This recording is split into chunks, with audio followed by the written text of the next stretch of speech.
وعلمنا منه ما جهلنا وارزقنا تلاوته آناء الليل وآناء النهار واجعله لنا حجة يا رب العالمين آمین۔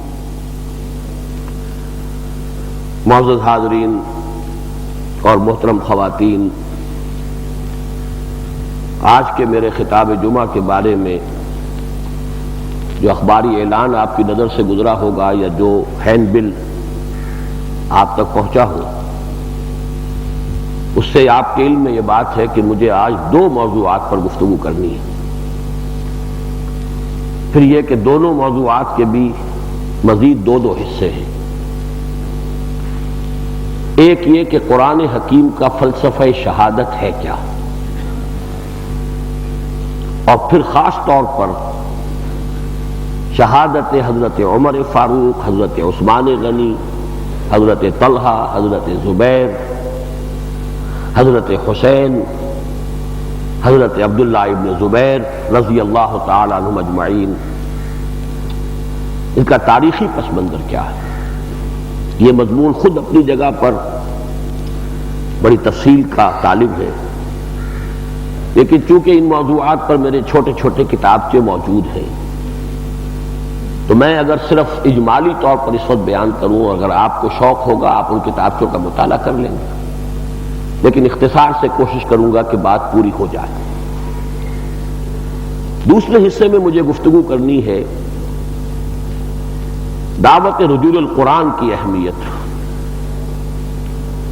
ان دونوں حصوں کو جوڑنے والی بات خود حضرت عثمان کی شخصیت ہے رضی اللہ تعالی عنہ، اس لیے کہ ان کی شان میں یہ الفاظ تو آپ اکثر خطبات جمعہ میں سنتے ہوں گے، جامع آیات القرآن عثمان بن عفان رضی اللہ تعالی عنہ۔ حضرت عثمان کی شخصیت کا خصوصی تعلق قرآن سے ہے، اگرچہ ان الفاظ کو میں سمجھتا ہوں کہ حضرت عثمان کے اصل مقام اور عظمت کو یہ الفاظ واضح نہیں کرتے بلکہ ایک طریقے سے گہنا دیتے ہیں، وہ میں بعد میں اس کی وضاحت عرض کروں گا۔ ان کے اصل مقام کو واضح نہیں کرتے بلکہ اس میں ایک شبہ کا، اشتباہ کا، فتنے کا دروازہ کھلتا ہے، بلکہ افسوس یہ ہے کہ الفاظ ہمارے ہاں اہل سنت کے خطبوں میں عام بیان ہو رہے ہیں۔ پھر اسی حصے کے تتمے یا ضمیمے کے طور پر عرض کرنا ہے کہ اس دعوت رجوع القرآن میں یہ انجمن خدام القرآن کے پیش نظر نقشہ کیا ہے، اور خاص طور پر جو ایک سالہ کورس اب ہم شروع کر رہے ہیں، میں گویا کہ اس کے لیے آپ کو متوجہ کرنے کی کوشش کروں گا، شاید کہ اتر جائے تیرے دل میں میری بات۔ کیا عجب آج اللہ تعالیٰ آپ میں سے کچھ حضرات کے دلوں میں جذبہ پیدا کر دے کہ زندگی کا بہت سا حصہ دوسری چیزیں پڑھنے پڑھانے میں صرف کر چکے، اب اللہ توفیق دے کہ زندگی کا ایک سال خالص کر لیا جائے اس کام کے لیے کہ قرآن مجید کو سمجھا جائے، قرآن مجید کو پڑھا جائے۔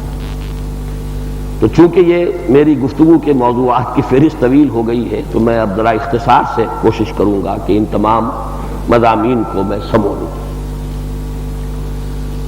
قرآن کا فلسفہ شہادت کیا ہے؟ اس میں بھی پھر میں لفظ استعمال کر رہا ہوں کہ بدقسمتی سے عرف عام میں شہادت کے صرف ایک معنی لوگوں کے علم میں ہے، اللہ کی راہ میں قتل ہو جانا۔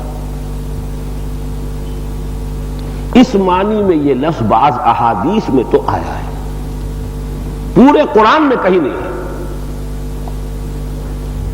ایک جگہ امکان ہے کہ یہ معنی لیے جا سکے، ورنہ اللہ کی راہ میں قتل ہونا لفظ قتل ہی آتا۔ وَلَا تَقُولُوا لِمَنْ يُقْتَلُ فِي سَبِيلِ اللَّهِ أَمْوَاتٌ، یہاں لفظ شہادت تو نہیں آیا۔ پھر سورہ آل عمران میں وَلَا تَحْسَبَنَّ الَّذِينَ قُتِلُوا فِي سَبِيلِ اللَّهِ أَمْوَاتًا، وہاں بھی لفظ قتل آیا۔ وَمَا مُحَمَّدٌ إِلَّا رَسُولٌ قَدْ خَلَتْ مِن قَبْلِهِ الرُّسُلُ أَفَإِن مَاتَ أَوْ قُتِلَ انقلبتم عَلَىٰ أَعْقَابِكُمْ، یہاں بھی لفظ قتل آیا۔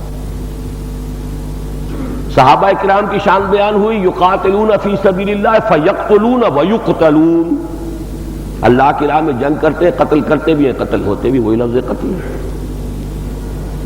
لیکن یہ کہ میں یہ نہیں کہہ رہا کہ اس کے وہ معنی نہیں ہے، معنی وہ، اور جب حدیث میں آیا ہے تو وہ معنی بھی ہوں گے، وہ میں بیان کر دوں گا۔ لیکن افسوس اس بات کا ہے کہ یہ معنی اس درجے چھا گئے ہیں کہ اس کا اصل مفہوم ذہن سے اوجھل ہو گیا. قرآن کا اصل فلسفہ شہادت ذہنوں سے اوجھل ہو گیا. شہادت کے صرف یہی معنی ذہن میں رہ گئے. یہ تو گویا کہ تمہید ہے. نفین میں نے ایک بات عرض کی ہے. اس باطن اب سمجھیے شہادت کہتے کسے. شہدہ یشہدو کے معنی عربی زبان میں ہے موجود ہونا، شاہد اور غائب. غائب وہ جو یہاں نہیں ہے، شاہد وہ جو یہاں موجود ہے. چنانچہ یہ جملہ آپ نے استعمال کیا تھا صلی اللہ علیہ وسلم اپنے خطبہ حجۃ الوداع کے آخر میں. اپنا سارا پیغام پہنچا کر فرمایا فَلْيُبَلِّغِ الشَّاهِدُ الْغَائِبَ. اب پہنچائیں وہ جو یہاں موجود ہیں جنہوں نے مجھ سے یہ ساری باتیں سن لی ہیں ان کو جو یہاں نہیں ہے. وہ غائب اور شاہد. لیکن جو موجود ہوتا ہے اس کے حوالے سے دو اضافی مفہوم پیدا ہو گئے. جو کسی وقوع یا حادثے کے وقت موجود تھا وہی اس کی گواہی دے سکتا. لہذا شاہدہ یشہدو کے معنی گواہی دینا بھی ہو گیا. نمبر دو، جو کہیں موجود ہوگا کسی تکلیف میں، آپ کا کوئی دوست، آپ کا کوئی ساتھی موجود ہوگا تو مدد کر سکے گا. لہذا اس کے معنی مدد کرنے کے بھی ہو گئے. اس معنی میں سورہ بقرہ کے تیسرے رکوع میں یہ لفظ آیا ہے جہاں چیلنج دیا گیا وَإِن كُنتُمْ فِي رَيْبٍ مِّمَّا نَزَّلْنَا عَلَىٰ عَبْدِنَا فَأْتُوا بِسُورَةٍ مِّن مِّثْلِهِ وَادْعُوا شُهَدَاءَكُم مِّن دُونِ اللَّهِ إِن كُنتُمْ صَادِقِينَ. اگر تمہیں واقعتاً کوئی شک ہے جو ہم نے اپنے بندے محمد صلی اللہ علیہ وسلم پر نازل فرمایا ہے کہ یہ اللہ کا کلام نہیں ہے، اگر تمہیں یہ شک ہے واقعتاً تو ایسا کلام تم بھی موضوع کر لو. ایک صورت ہی بنا کے لے آؤ، 114 میں سے ایک چھوٹی صورت کا مثل بنا کر لے آؤ اور بلا لو اپنے سارے مددگاروں کو. اب یہاں مددگار کے معنی میں شہداء آیا. یہ اس کی لغوی بحث مکمل ہو گئی. ویسے تفصیلاً لکھے تو ایک چیپٹر بن جائے گا اس کا، لیکن تین باتیں شہدہ یشہدو اصلاً معنی کیا ہے؟ موجود ہونا. لیکن اسی سے اضافی طور پر گواہی دینا، اضافی طور پر مدد کرنا. دین کے فلسفے میں یہ لفظ اصلاً گواہی کے معنی میں استعمال ہوتا ہے. چنانچہ شاہدرہ جو ہے اسلام میں داخل ہونے کا بڑا دروازہ وہ کیا ہے؟ کلمہ شہادت. اشہد ان لا الہ الا اللہ وحدہ لا شریک لہ واشہد ان محمدا عبدہ ورسولہ. اب آپ داخل ہو گئے اسلام میں. کوئی شخص ہندو تھا، عیسائی تھا، یہودی تھا، چوڑا تھا، چمار تھا، جو تھا، جیسے ہی اس نے کلمہ کہا ہے آپ کے برابر کندھے سے کندھا جوڑ کر صف اول میں کھڑے ہونے کا حق حاصل ہو گیا. گواہی، یہ گواہی جو ہے ایک بندہ مومن، ایک بندہ مسلم اپنی زبان سے بھی دیتا ہے. زبان سے اس نے گواہی دی میں اللہ کو مانتا ہوں، ایک مانتا ہوں. اب اس کا تقاضا ہوگا عمل سے بھی گواہی دے. جب اللہ کو مانا ہے اس کے حکم پر چلے. اگر حکم پر نہیں چل رہا تو اس کی عملی گواہی اس کے قولی گواہی کی تردید کر رہی ہے، جھٹلا رہی ہے. تمہارا عمل تمہارے قول کو جھٹلا رہا ہے. تم گواہی دیتے ہو محمد اللہ کے رسول ہیں، ان کی پیروی نہیں کرتے. پیروی کرتے ہو تو تم نے قولی گواہی کے ساتھ عملی گواہی بھی دے دی. لیکن نہیں کرتے تو تمہاری قولی گواہی کچھ اور ہے، عملی گواہی کچھ اور ہے. یہ تضاد ہے، یہ تناقض ہے، یہ منافقت ہے. گواہی دیتے ہو کہ قرآن اللہ کا کلام ہے، اس کے حرام کو حرام سمجھ کر اسے اجتناب نہیں کرتے. تمہاری قولی گواہی کی تکذیب ہو گئی تمہاری عمل سے. اس لیے حضور نے فرمایا ما آمن بالقرآن من استحل محارمہ، جس نے قرآن کی حرام کردہ کسی شے کو اپنے لیے حلال کر لیا اس کا قرآن پر کوئی ایمان نہیں. تو گواہی قولی، گواہی عملی. ایک نارمل انسان، صحت مند انسان، اس کی تو گواہی جو قولی ہے، گواہی عملی ایک ہونی چاہیے. اب آگے چلیے، اس میں ایک اور ڈائمنشن ایڈ ہو جائے گا گواہی کا. گواہی انفرادی اور گواہی اجتماعی. اگر اسلام صرف عبادات کا مذہب ہوتا تو آپ نے عبادات پر عمل کر لیا، آپ کی گواہی پوری ہو گئی۔ آپ نے کہا نماز فرض ہے، نماز آپ پڑھتے بھی ہیں، گواہی پوری ہو گئی۔ آپ نے کہا روزہ میرے رب نے فرض کیا، آپ روزہ رکھتے بھی ہیں، گواہی پوری ہو گئی۔ انفرادی گواہی آپ کے انفرادی اعمال سے پوری ہو گئی۔ اجتماعی گواہی کے لیے لازم ہے کہ اس اجتماعی نظام کو قائم کر کے دنیا میں دکھاؤ جو اللہ نے بھیجا محمد الرسول اللہ کے ذریعے، اور اگر نہیں دکھاتے تو پوری امت مسلمہ کا عمل اس کی قولی گواہی کی تردید کر رہا ہے۔ ایک انچ زمین نہیں دکھا سکتے پوری دنیا میں جہاں کہہ سکو یہاں اللہ کا دین قائم ہے، تو پوری امت عملی گواہی کے اعتبار سے دین کی تکذیب کر رہی ہے۔ یہ ہے جرم اس امت کا جس کی سزا مل رہی ہے۔ اللہ ظالم نہیں ہے۔ یہ کیوں بوسنیا میں ہو رہا ہے، کیوں کشمیر میں ہو رہا ہے، کیوں صومالیہ میں ہو رہا ہے، کیوں بھارت میں ہو رہا ہے، کیوں مارے پڑ رہی ہیں، کیوں یہودیوں سے پٹوایا جا رہا ہے، پورا عالم عرب ان کے شکنجے میں آ چکا ہے، کیوں آپ کو IMF کے قبضے میں دے دیا گیا ہے۔ اللہ نے اتنا بڑا فضل کیا کہ آپ کے پاس ایٹمک نو ہاؤ ہے، استعمال نہیں کر سکتے، رول بیک کرو۔ اب وہ جو ہے وہ خاموش ڈپلومیسی کے ذریعے سے کروایا جا رہا ہے، اور بے نظیر ہو یا نواز شریف اور 10 بستہ جھکے ہوئے رکوع کے اندر اور سجدے کے اندر برابر۔ در حقیقت یہ سزائیں جو ہمیں مل رہی، ذلت ضربت علیہم الذلۃ والمسکنۃ وباؤوا بغضب من اللہ، یہ یہود کا بھی اگر یہ مقدر بنا تھا تو اس غلط گواہی کی وجہ سے بنا تھا، اور آج ہمارا مقدر بن گیا تو اس غلط گواہی کی وجہ سے بنا۔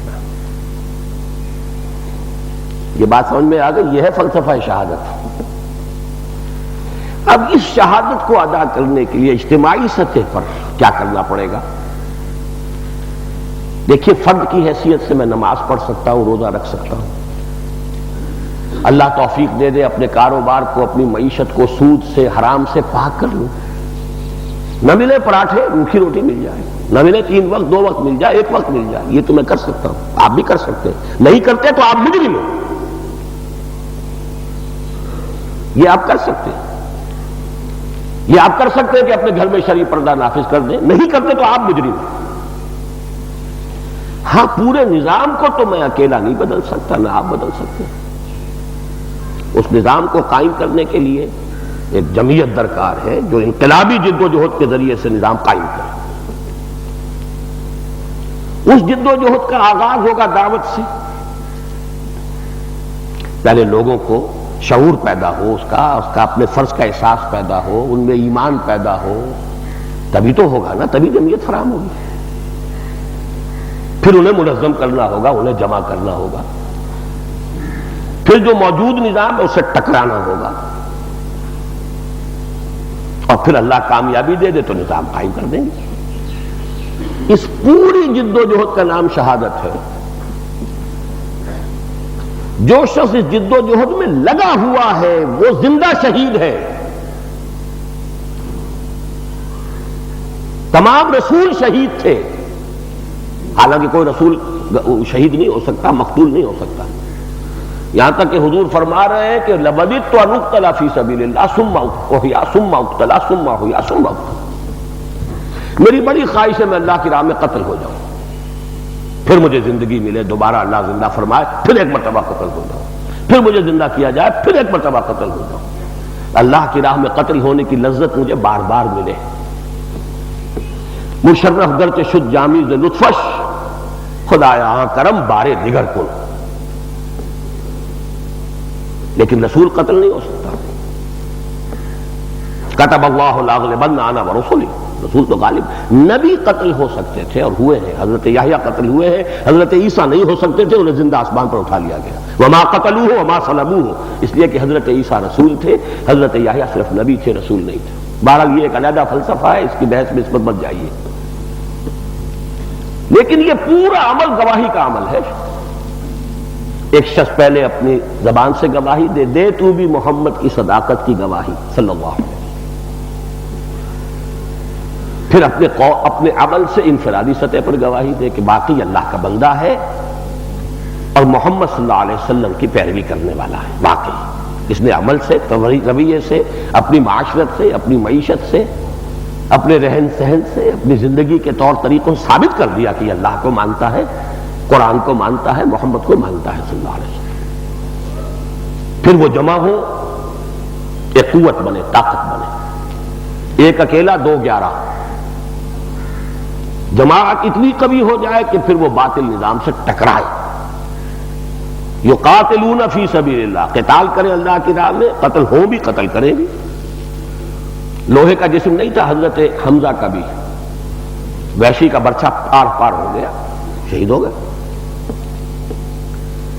اس جد و جہد میں جو شخص جان دے دے، قتل ہو جائے، گویا کہ وہ شہادت کے منصب کے لیے فلی کوالیفائیڈ ہو گیا. اس لیے کہ جب تک وہ موت کی اللہ کی راہ میں اس طور سے نہیں آئی، امکان ہے کل میرا قدم نہ کہیں پھسل جائے.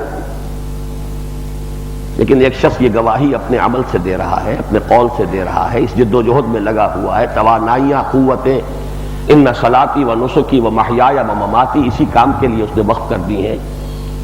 لیکن یہ کیا پتا کل کیا ہو جائے، کوئی لغزش ہو، جیسے کہ سورہ آراف میں بلعام بن باورہ کا تذکرہ ہے. الذی آتیناہ آیاتنا ولو شئنا لرفعناہ بہا. لیکن ایک عورت کے اغوا میں، چکر میں پھنس کر ہو گیا، سب کچھ گیا، اگلی پچھلی سب جو ہے کی کرائی اکارت. لیکن جس شخص نے اس کام کے لیے گردن اتروا دی، اب اس کی گواہی پر مہر تصدیق ثبت ہو گئی. اس معنی میں اسے شہید کہا گیا. اس لیے استشہدہ کا لفظ آیا ہے، شہید کا لفظ حدیث میں بھی بہت کم آیا ہے. یہ نہیں آیا کہ وہ شہید ہو، استشہدہ باب استفعال، اس کی گواہی قبول کر لی گئی.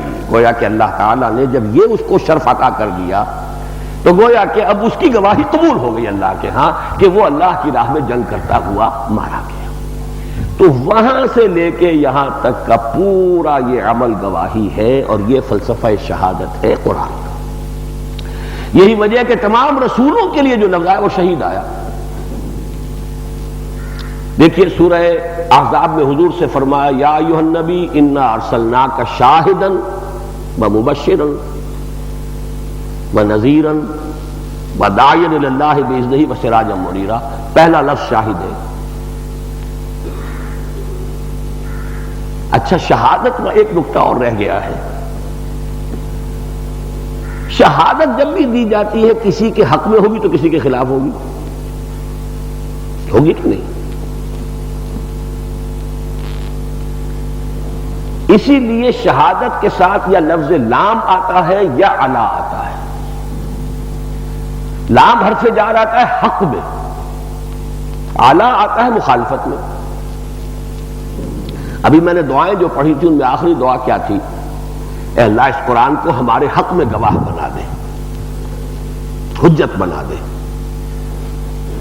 حضور کی حدیث کیا ہے؟ القرآن حجت لک او علیک. یا قرآن تمہارے حق میں حجت ہے یا تمہارے خلاف حجت ہے. حق میں حجت ہوگا اگر تم نے اسے مانا، گواہی دے گا اللہ اسے مجھ پر ایمان رکھتا تھا. تم نے پڑھا، اس کو پڑھنے کا حق ادا کیا، اللہ یہ مجھے پڑھتا تھا. اسے سمجھا، اے اللہ اس نے مجھے سمجھا. اس پر عمل کیا، اللہ اس نے مجھ پر عمل کیا. اسے دوسروں تک پہنچایا، اے اللہ یہ میرا ہی مبلغ بن گیا، داعی بن گیا. حق میں گواہی دے گا. اور اگر الٹی گنگا چل نکلی، اے اللہ یہ بدبخت کہتا تھا کہ یہ اللہ کی کتاب ہے، مجھے پڑھتا نہیں تھا. استغاثہ ہوگا کہ نہیں؟ یہ خلاف ہوگا کہ حق میں ہوگا؟ اے اللہ یہ بدبخت پڑھتا بھی تھا، سمجھتا نہیں تھا، اس نے مجھے کیا سمجھا تھا؟ میں کوئی محمل کلام تھا، بے معنی کلام تھا، کیا تھا میں؟ اس نے تو مجھے صرف ایصال ثواب، حصول ثواب کا آلہ بنا رکھا تھا، سمجھا ہی نہیں. تشترا کارے جزی نیس کے از یاسین او آساں بمیری. مرنے والے کو یاسین سنا دیتے تھے، یہ بس اللہ اللہ خیر سنا. جو کتاب ہدایت بن کر آئی تھی، نسخہ زندگی بن کر آئی تھی کتاب، اسے انہوں نے آسان موت کا ذریعہ بنا لیا تھا، جان نکالنے کے لیے آسانی سے نکل جائے، یاسین سنا دو۔ اچھا، اس سے بھی بڑی گواہی خلاف یہ آئے گی، اے اللہ یہ شخص سمجھتا بھی تھا، عمل نہیں کرتا تھا، یہ بنا پھرتا تھا مفسر، لیکن اس کا عمل میرے خلاف تھا۔ اس سے بڑی گواہی خلاف کیا ہوگی؟ اور ایک اجتماعی خلاف گواہی ہوگی قرآن کی، ہمارے اللہ پورے چہار دانگے عالم میں میرے نور کو پھیلانا اس امت کی ذمہ داری تھی، انہوں نے مجھے اپنی جاگیر بنا کے رکھ لیا، بیٹیوں کو جہیز میں دے دیا، 1000-1200 روپے کا نسخہ، خوش ہو گئے، انہوں نے پہنچایا ہی نہیں۔ تو القرآن حجت لک او علیک، یہ میں نے لام اور علا کا مفہوم بیان کیا، شہادت کسی کے حق میں ہوگی یا خلاف میں۔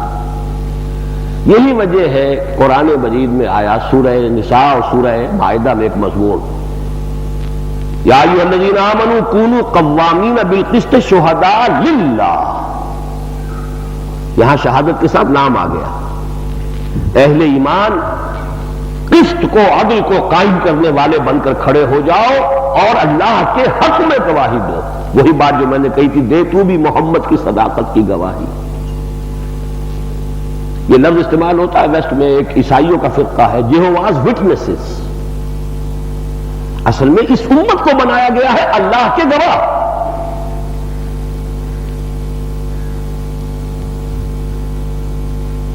اب وہ نوٹ کیجئے، حضور کو فرمایا آپ کو ہم نے شاہد بنا کر بھیجا، گواہ بنا کر بھیجا، حق میں بھیجا یا خلاف بھیجا؟ یہ اس آیت میں نہیں آیا، سورہ مزمل میں آ گیا، انا ارسلنا الیکم رسولا شاہدا علیکم کما ارسلنا الی فرعون رسولا فعصى فرعون الرسول فاخذناه اخذا وبیلا وَكَيْفَ تَتَّقُونَ إِن كَفَرْتُمْ يَوْمًا يَجْعَلُ الْوِلْدَانَ شِيبًا۔ لوگوں، ہم نے اپنا رسول تمہارے طرف تمہارے خلاف گواہ بنا کر بھیج دیا ہے، جیسے کہ فرعون کی طرف بھیجا تھا۔ یعنی جو قوم رسول کی دعوت قبول نہ کرے، رسول اس کے خلاف گواہی دے گا قیامت کے دن کھڑا ہو کر کہ اللہ میں نے تیری بات پہنچا دی تھی، قوم نے نہیں مانی، یہ مجرم ہے۔ یہ گواہی حق میں ہوئی کہ خلاف ہوئی؟ تو جہاں بھی آیا ہے یہ لفظ اس دعوت و تبلیغ اور اقامت دین کی جد و جہد کے لیے، وہ اللہ کے ساتھ آیا۔ اسی لیے میں نے آپ کو سورہ حج کی جو دو آخری آیتیں سنائی، یا ایھا الذین آمنوا، اہل ایمان، ارکعوا، رکوع کیا کرو، واسجدوا، سجدہ کیا کرو، یہ تو ہم کرتے ہیں، واعبدوا ربکم، اپنے رب کی بندگی پوری زندگی میں کرو، وفعلوا الخیر، نیک کام کرو، اچھے کام کرو، لعلکم تفلحون، تاکہ تم فلاح پاؤ، وجاہدوا فی اللہ حق جہادہ، اللہ کے لیے جہاد کرو جتنا کہ اس کے لیے جہاد کا حق ہے۔ کس لیے جہاد کرو؟ لیکون الرسول شہیدا علیکم وتکونوا شہداء علی الناس، تاکہ رسول گواہ بنے تمہارے خلاف کہ اللہ میں نے پہنچا دیا، یہ ذمہ دار ہے۔ اب کوئی شخص یہ نہیں کہہ سکتا، nobody can plead ignorance۔ اور اے مسلمانوں، تاکہ تم گواہی دو، یہی پوری نوع انسانی کے سامنے کھڑے ہو کر، اے اللہ ہم نے پہنچا دیا تھا۔ اور اگر نہیں پہنچاتا، رسول نہیں پہنچاتا، تو دوسروں سے پہلے خود مجرم، رسول پہنچا دے، رسول بری۔ میں تو سادہ سی مثال دیا کرتا ہوں، آپ اپنے کسی عزیز کو پیغام بھیجتے کسی کے ذریعے، کل شام تک یہ کام ضرور کر دینا بھائی ورنہ میرا بڑا نقصان ہو جائے گا۔ آپ مطمئن ہے میں نے پیغام بھیج دیا ہے، بہت ہی معتمد پیغامبر ہے، جسے پیغام بھیجا ہے وہ بھی میرا بڑا جگری دوست ہے، کام نہیں ہوا، نقصان ہو گیا۔ اب آپ غصے میں بھرے ہوئے گئے اپنے اس دوست کے پاس، عزیز کے پاس، اللہ کے بندے میں نے تمہیں پیغام دیا تھا، تم نے نہیں کام کیا، میرا نقصان ہو گیا، کون ذمہ دار ہے؟ اگر وہ کہہ دے کہ بھائی اب مجھے تو آپ کا پیغام پہنچایا ہی نہیں، تو اب اس سے کچھ اور کہہ سکتے ہیں آپ؟ سارا غصہ اب کس پر آئے گا؟ اس پیغام بر پر. تمہارے ذمہ تھا بات پہنچانا، تم نے نہیں پہنچائی، میرے سارے نقصان کے ذمہ دار تم ہو. اس پیغامبر میں سے ایک الف نکال دیے، پیغمبر بن گیا. وہی پیغامبر ہی ہے نا، اللہ کا پیغام لے کر آتے رہے نوع انسانی کے پاس. وہ پہنچا دے تو بری ہو گئے، اب ذمہ داری ان کی جنہیں پہنچا دیا گیا. وہ نہ پہنچائیں خدا نہ خواستہ تو ان کو تو شاید کوئی عذر مل گیا، پکڑا کون جائے گا؟ رسول. ہوا نہیں ایسا، ناممکن ہے. اللہ کے رسولوں نے پہنچایا. چنانچہ حضور نے اپنے آخری خطبے میں لوگوں سے گواہی لے لی، الا هل بلغت، لوگوں میں نے پہنچا دیا کہ نہیں؟ 23 برس کی محنت شاقہ کو پس منظر میں رکھیے. اسی میں شیب بنی ہاشم بھی ہے، اسی میں یوم طائف بھی ہے، اسی میں ہجرت بھی ہے، اسی میں غار ثور بھی ہے، اسی میں احد بھی ہے، اسی میں بدر بھی ہے، اسی میں احزاب. 23 برس کی محنت شاقہ. اب جو 1.25 لاکھ کا یا 1,40,000 کا مجمع سامنے ہے، خطبہ دیا ہے، آخری سوال کیا، الا هل بلغت. پوری کانگریگیشن نے بیک زبان کہا، انا نشہد انک قد بلغت وادیت ونصحت. ہاں حضور ہم گواہ ہیں، آپ نے حق تبلیغ ادا کر دیا، حق امانت ادا کر دیا، حق خیرخواہی ادا کر دیا. اب آپ نے آسمان کی طرف نگاہ اٹھائی، 3 مرتبہ سوال، 3 مرتبہ جواب، 3 ہی مرتبہ یہ آسمان پر انگلی اٹھا کر پھر لوگ اللہم اشہد، اے اللہ تو بھی گواہ رہے، اللہم اشہد، اے اللہ تو بھی گواہ رہے، اللہم اشہد، اے اللہ تو بھی گواہ رہے. میں فارغ ہو گیا، سائی آف ریلیف، میرے کندھے کا بوجھ اتر گیا. انا سنلقی علیک قولا ثقیلا، آج میری ذمہ داری ختم ہوئی. لیکن یہ ذمہ داری ہے مسلمانوں اب تمہارے کندھے پر آ گئی. اس لیے فرمایا آخری جملہ فَلْيُبَلِّغِ الشَّاهِدُ الْغَائِبَ، اب پہنچاؤ تم ان کو جو یہاں نہیں ہے. اس میں وہ بھی آ گئے جو اس وقت دنیا میں موجود تھے اور وہاں نہیں تھے، اور وہ بھی آ گئے جو تا قیامت دنیا میں آئیں گے. ان کے اوپر گواہی دینے کی ذمہ داری امت مسلمہ کی اجتماعی ذمہ داری ہے. جہاد کرو اللہ کی راہ میں جتنا کہ اس کے لیے جہاد کا حق ہے، تاکہ رسول تم پر گواہی دے، تم پوری نوع انسانی پر گواہی دو. اور اگر پوری نوع انسانی کہے اللہ انہوں نے پہنچایا ہی نہیں بلکہ اپنے عمل سے ہمیں متنفر کیا دین سے،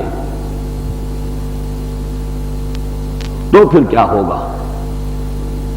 تو پھر کیا ہوگا؟ اسی پر وہ آیت ہے سورہ نساء کی آیت نمبر 41، جس کے بارے میں واقعہ بھی ہے کہ حضور نے حضرت عبداللہ ابن مسعود سے فرمائش کی کہ مجھے قرآن سناؤ. انہوں نے عرض کیا حضور آپ کو سناؤں، آپ پر تو نازل ہوا ہے. فرمایا نہیں، مجھے دوسروں سے سن کر کچھ اور حظ اور لطف حاصل ہوتا ہے. اب انہوں نے سورہ نساء پڑھنی شروع کر دی، گردن جھکائے پڑھ رہے. جب 41ویں آیت پر آئے حضور نے کہا حسبک حسبک، بس کرو بس کرو. آنکھ اٹھا کر دیکھی تو آنکھوں سے آنسو رہا ہے. وہ آیت کیا ہے؟ فَكَيْفَ إِذَا جِئْنَا مِنْ كُلِّ أُمَّةٍ بِشَهِيدٍ وَجِئْنَا بِكَ عَلَىٰ هَٰؤُلَاءِ شَهِيدًا. کیا ہوگا اس دن جس دن کہ ہم ہر امت پر ایک گواہ کھڑا کریں گے، استغاثے کا گواہ. جو بھی اس امت کی طرف رسول بھیجا گیا وہ استغاثے کے گواہ کی حیثیت سے کھڑا ہوگا، پروزیکیوشن وٹنس کی حیثیت سے. اے اللہ میں نے پہنچا دیا تھا، اور اے محمد آپ کو کھڑا کریں گے ان کے خلاف گواہ بنا کر. اس پر آپ کی آنکھوں سے آنسو رہا ہوں. یہ ہے شہادت علی الناس کی ذمہ داری جو امت مسلمہ پر ہے. اور چونکہ جب سے خلافت راشدہ ختم ہوئی ہم نے اس کی گواہی دوبارہ دنیا میں نہیں دی. معمولی سی بات ہے، 2 سال حضرت عمر بن عبدالعزیز کے، وہ نظام نہیں آیا. اس وقت سے اب تک ہم مسلسل مجرم ہیں، اسی لیے پٹائی ہو رہی. کبھی صلیبیوں کے ہاتھوں پٹوا دیا، کبھی تاتاریوں کے ہاتھوں تو یوں سمجھیے کہ قیمہ بنوا دیا، کبھی اسپین سے 800 برس کی حکومت جہاں کی تھی وہاں سے نام و نشان مٹا دیا. کالم یغنو فیہا، ایسے ہو گئے جیسے یہاں کبھی تھے ہی نہیں. اور بڑی سے بڑی پٹائی ابھی آ رہی ہے، ایسی پٹائی جو ابھی تک نہیں آئی ہے. کتاب الملاحم اور الملحمۃ العظمیٰ، اس پر میں نہیں جاتا، میری کتاب اب آ چکی ہے.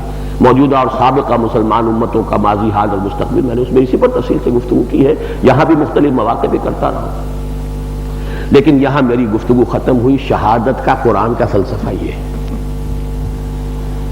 دین کی گواہی زبان سے، عمل سے، انفرادی سطح پر، قومی سطح پر، اجتماعی سطح پر، امت کا اجتماعی سطح پر اس نظام کا ایک نمونہ دنیا کے سامنے پیش کر دینا، یہ گویا کہ گواہی ہوگی۔ اگر نہیں کرتی تو پوری امت گناہگار ہے، مجرم ہے، غلط گواہی دے رہی ہے، حق کی گواہی نہیں دے رہی، اس کی سزا پا رہی ہے، اور جو سزا آخرت میں ملے گی اس سے کہیں زیادہ سخت ہوگی۔ پوری دنیا کی گمراہی کا وبال ہمارے اوپر آئے گا۔ تمہارے پاس ہمارا کلام تھا،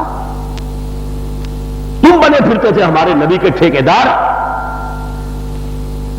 تمہیں لہک لہک کر گایا تھا سارے نبیوں سے افضل ہمارا نبی، اس نبی کے مشن کو تم نے بھلا دیا، اس کی ذمہ داری تمہیں یاد نہ رہی، پرائیڈ لیا اس میں، ہم محمد کے امتی ہیں صلی اللہ علیہ وسلم، لیکن جو ذمہ داری تھی وہ نہیں۔ اب میں دوسرے مرحلے پر آ رہا ہوں۔ اس شہادت کے جو مراحل حضور کی سیرت میں اور خلافت راشدہ میں آئے ہیں ان کو 3 حصوں میں تقسیم کر لیجیے۔ پہلا مرحلہ اس نظام کو قائم کرنے کی جد و جہد کے دوران شہادتیں ہو رہی ہیں، زبانی بھی، قولی بھی، عملی بھی، انفرادی، یہاں تک کہ وہ نظام قائم کر دیا گیا۔ جزیرہ نما عرب میں 23 برس کی محنت و مشقت سے نظام قائم ہو گیا۔ اس میں جس نے محنت کی وہ گواہ ہے، چاہے بستر پر فوت ہوا گواہ ہے، اگر یہ کام کرتے ہوئے گیا ہے۔ لیکن جنہوں نے واقعتاً جنگ میں اپنی گردن اتروا دی وہ گویا کہ گواہی کے 100% مصداق بن گئے۔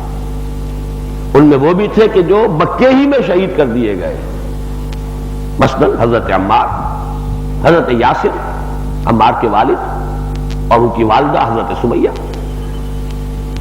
پھر وہ بھی تھے جو بدر میں شہید ہو گئے، وہ تھے جو احد میں ہو گئے، اور مواقع پر ہو گئے، بیر معونہ پر ہو گئے۔ سینکڑوں صحابہ نے اپنی جانیں دے دی۔ یہ گویا کہ شہادت کا وہ مرتبہ ہے، دین کو قائم کرنے کی جد و جہد میں شہادت۔ اچھا، ایک بات سورہ شورى کی ایک آیت کے حوالے سے بارہا میں نے عرض کی ہے کہ مسلمانوں سے کہا گیا نقیم الدین، تم پر لازم ہے دین قائم کرو۔ اس کا ترجمہ کچھ لوگ کر دیتے ہیں دین قائم رکھو۔ دونوں ترجمے 100% درست ہیں۔ قائم ہے تو قائم رکھو، قائم نہیں ہے تو قائم کرو، بات تو ایک ہی ہے۔ خیمہ گرا ہوا ہے تو کھڑا کرو،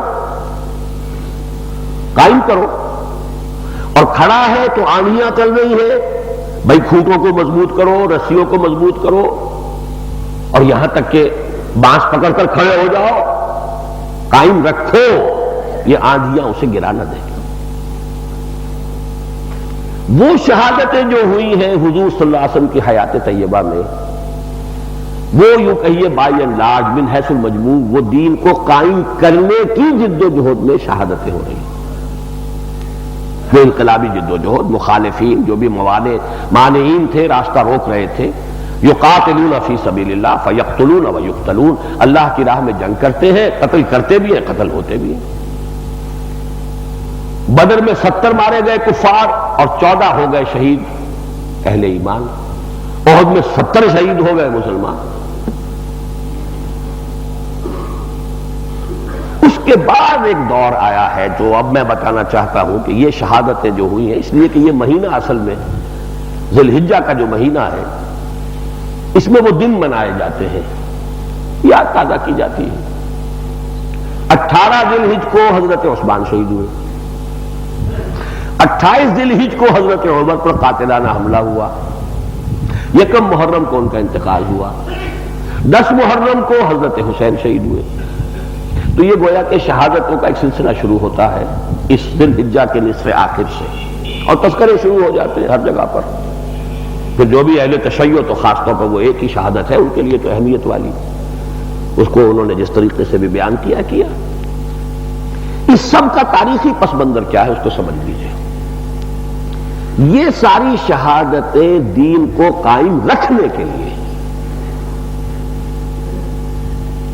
اس لیے کہ ستیزہ کار رہا ہے ازل سے تا امروز چراغ مصطفی سے شرار بولہبی، خیر اور شر کی جنگ تو ہمیشہ سے ہے اور ہمیشہ رہے گی تا قیام قیامت۔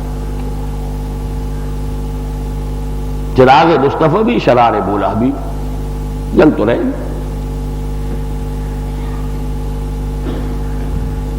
جب حق کا غلبہ ہو گیا تو آپ کا کیا خیال ہے کہ شیطان سو گئے، لمبی تان کے سو گئے؟ یہ تو اس کی فطرت کے خلاف ہے۔ اور یہ چیز میں تو ایک طرف تو آپ کو جو قرآن و سنت کی روشنی میں بتا رہا ہوں، شیطان دشمن ہے، حق کا دشمن، اہل ایمان کا دشمن۔ ان شیطان کان لکم عدوا فاتخذوہ عدوا، یہ تمہارا دشمن ہے، اسے دشمن سمجھو۔ ازل سے چل رہی ہے، حضرت آدم سے جو دشمنی شروع ہوئی تھی تو اولاد آدم سے وہ دشمنی ہے۔ ہم تو ڈوبے ہیں سنم، تم کو بھی لے ڈوبیں گے، ہمارا تو بیڑا غرق ہوا ہی ہے، لیکن اس اولاد آدم کی بھی عظیم اکثریت کو میں جہنم میں اپنے ساتھ لے کے جاؤں گا، یہ اس کا پکا ارادہ ہے، مسمم۔ قرآن مجید میں 6-7 مرتبہ آیا۔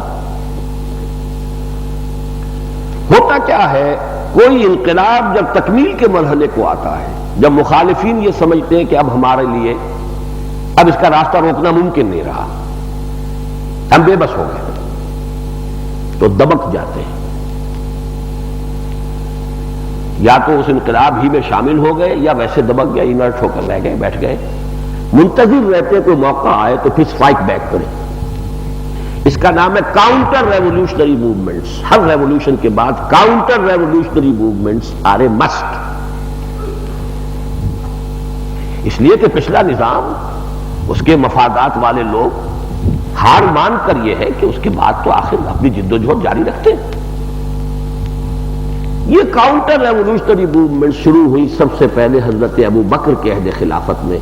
اس وقت تک انقلاب عربی میں آیا تھا، آگے تو آیا نہیں تھا، لہٰذا عرب ہی میں وہ کاؤنٹر ریولوشنری موومنٹس، مدعیان نبوت کھڑے ہو گئے، مانعین زکوٰۃ کھڑے ہو گئے، اور آپ کو معلوم ہے لاکھوں کی تعداد میں لوگ ان کے ساتھ ہو گئے۔ ایک دفعہ یہ کاؤنٹر ریولوشنری موومنٹس کا ریلا اتنا سخت تھا کہ مکے اور مدینے تک ہی دارالاسلام محدود ہو گیا تھا، پورا عرب تقریباً مرتدین کے یا تو مرتد ہو گیا یا مرتدین کے قبضے میں تھا۔ اتنی بڑی بڑی جنگیں ہوئی ہیں، مسیلمہ کذاب کے ساتھ جنگ یمامہ میں اتنی تعداد میں مسلمان صحابہ جو ہے شہید ہوئے ہیں، اور اتنے حفاظ تھے کہ تب خطرہ ہوا کہ قرآن مجید کو کتابی شکل میں بھی جمع کر لیا جائے، صرف یہ حفاظ کے سینوں میں جو محفوظ ہے اسی پر تکیہ نہ کیا جائے۔ یہ اتنی تعداد میں شہید ہوں گے، کہیں قرآن ضائع نہ ہو جائے، غائب نہ ہو جائے۔ حضرت ابوبکر کے زمانے میں اس قرآن کو جمع کیا گیا۔ یہ حضرت ابوبکر کا کارنامہ حضرت عثمان کا نہیں ہے، غلطی سے ان کے نام کے اوپر تھوپ دیا گیا، وہ صرف قافیے کے لیے عثمان عفان تو جامع آیات القرآن، غلط بھی ہے اور گمراہ کن ہے۔ گمراہ کن کیوں ہے؟ کہ دشمنوں کو موقع ملتا ہے کہ اس کا مطلب ہے کہ 15 برس بعد قرآن جمع کیا گیا۔ کیا حضرت عثمان سے پہلے قرآن جمع نہیں ہوا تھا؟ جامع آیات القرآن اگر حضرت عثمان کو کہتے ہیں، اس کے معنی کیا ہوا کہ حضرت عثمان سے پہلے قرآن جمع نہیں ہوا؟ قرآن پر شک آ گیا کہ نہیں آ گیا؟ یہ نہ معلوم کن کے مرتب کیے ہوئے الفاظ ہیں، اور علماء پڑھ رہے ہیں بھی سوچتے کہ کتنا بڑا خطرہ اس کے اندر۔ اول تو جمع قرآن ہو گیا تھا خود حضور کی حیات طیبہ میں، ترتیب ہو گئی، جمع ہو گیا، حفاظ کو یاد تھا تو ترتیب سے یاد تھا، بغیر ترتیب کے تو یاد نہیں تھا، لیکن سینوں میں جمع ہو گیا تھا، وہ حضور نے خود کر دیا۔ کتابی شکل میں حضرت ابو بکر کے زمانے میں، اور حضرت ابو بکر کا کل عہد خلافت 2.25 برس، تو گویا کہ حضور کے انتقال کے بعد لگ بھگ 1.5 سال بعد ہی کتابی شکل میں بھی قرآن مرتب ہو گیا۔ اب اگر اسے حضرت عثمان کی طرف منسوب کرتے ہیں تو ایک تو خلاف واقعہ ہے بات، اور بہت گمراہ کن ہے کہ لوگوں کو اعتراض کا موقع ملتا ہے کہ صاحب یہ تو اس کا مطلب یہ کہ کم سے کم 12-13 برس کے بعد قرآن مجید کو کی آیات جمع کی گئی. انا للہ و انا الیہ راجعون. اصل کیا خدمت ہے حضرت عثمان کی وہ میں بعد میں عرض کروں گا یا وضاحت کر ہی دوں یہیں پر. ہوا یہ کہ قرآن تو جمع ہو گیا لیکن اس کو پڑھنے کے لیے لہجوں کی اجازت تھی. جیسے اردو زبان ایک زبان ہے لیکن لکھنوی لہجہ اور ہے, دہلی لہجہ اور ہے, حیدرآبادی اور ہے, پنجابی اور طریقے سے بولتے ہیں, لکھیں گے چاقو پڑھیں گے کاچو. تو اب یہ جو پڑھنے کا مختلف فرق ہو رہا تھا اس کی وجہ سے لوگ مختلف لہجوں میں مختلف زبانوں میں پڑھ رہے تھے اور پڑھتے پڑھتے لکھنے میں بھی فرق آنے لگا. فرض کیجئے کسی نے چاقو کو کاچو ہی لکھ دیا, تو بولتے کاچو ہے تو لکھے کیوں نہ کاچو. یہ جو اختلاف متن میں ہو رہا تھا اس کو دور کیا حضرت عثمان رضی اللہ تعالی عنہ نے, اور کاتبین وحی کو جمع کر کے ایک متن تیار کیا, ایک ٹیکسٹ. تو گویا کہ حضرت عثمان پوری امت کو جمع کرنے والے ہیں ایک متن پر, اسی لیے رسم عثمانی کہتے ہیں اس کو.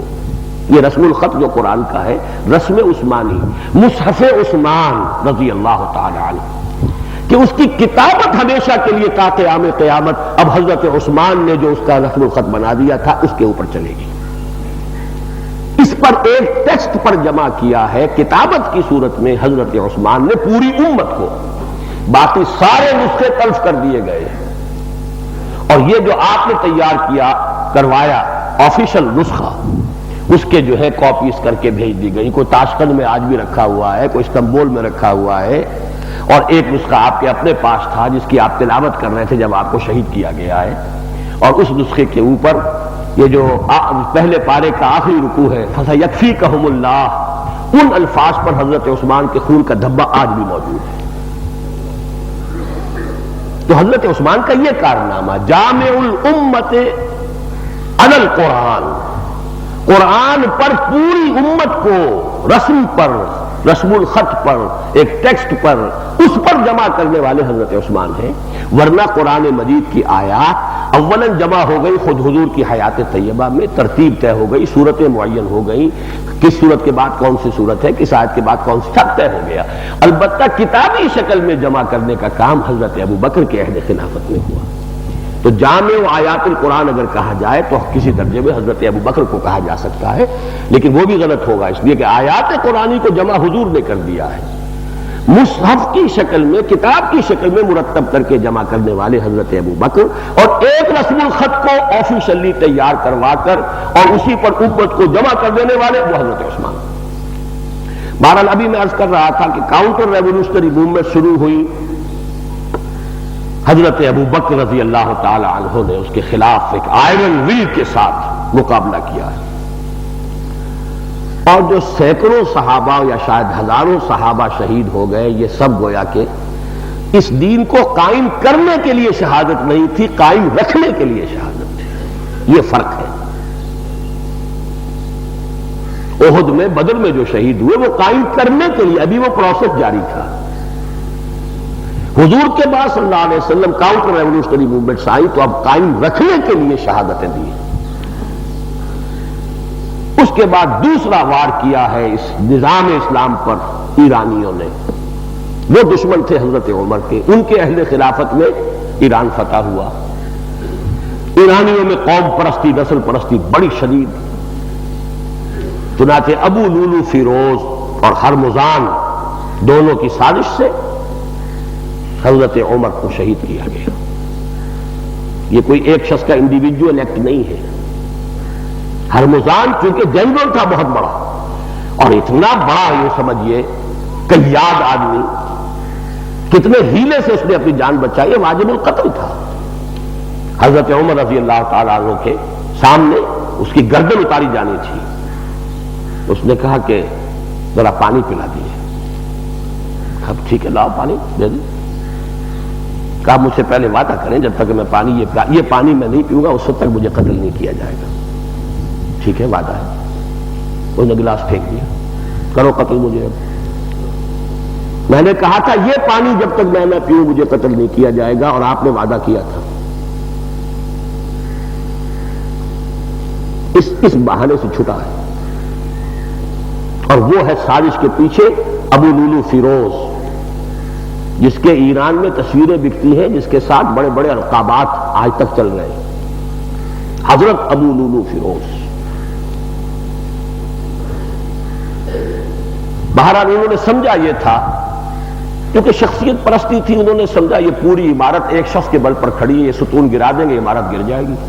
وہ ناکامی ہوئی۔ یہ عمارت محمد الرسول اللہ کی قائم کردہ تھی صلی اللہ علیہ وسلم، قائم رہی۔ آدمی بدل گیا، حضرت عثمان آ گئے، لیکن وہ کاؤنٹر ریولوشنری موومنٹ، یہ شہادت اب وہ انقلاب کو ناکام کرنے یا اس کو ریورس کرنے کے لیے ہو رہی۔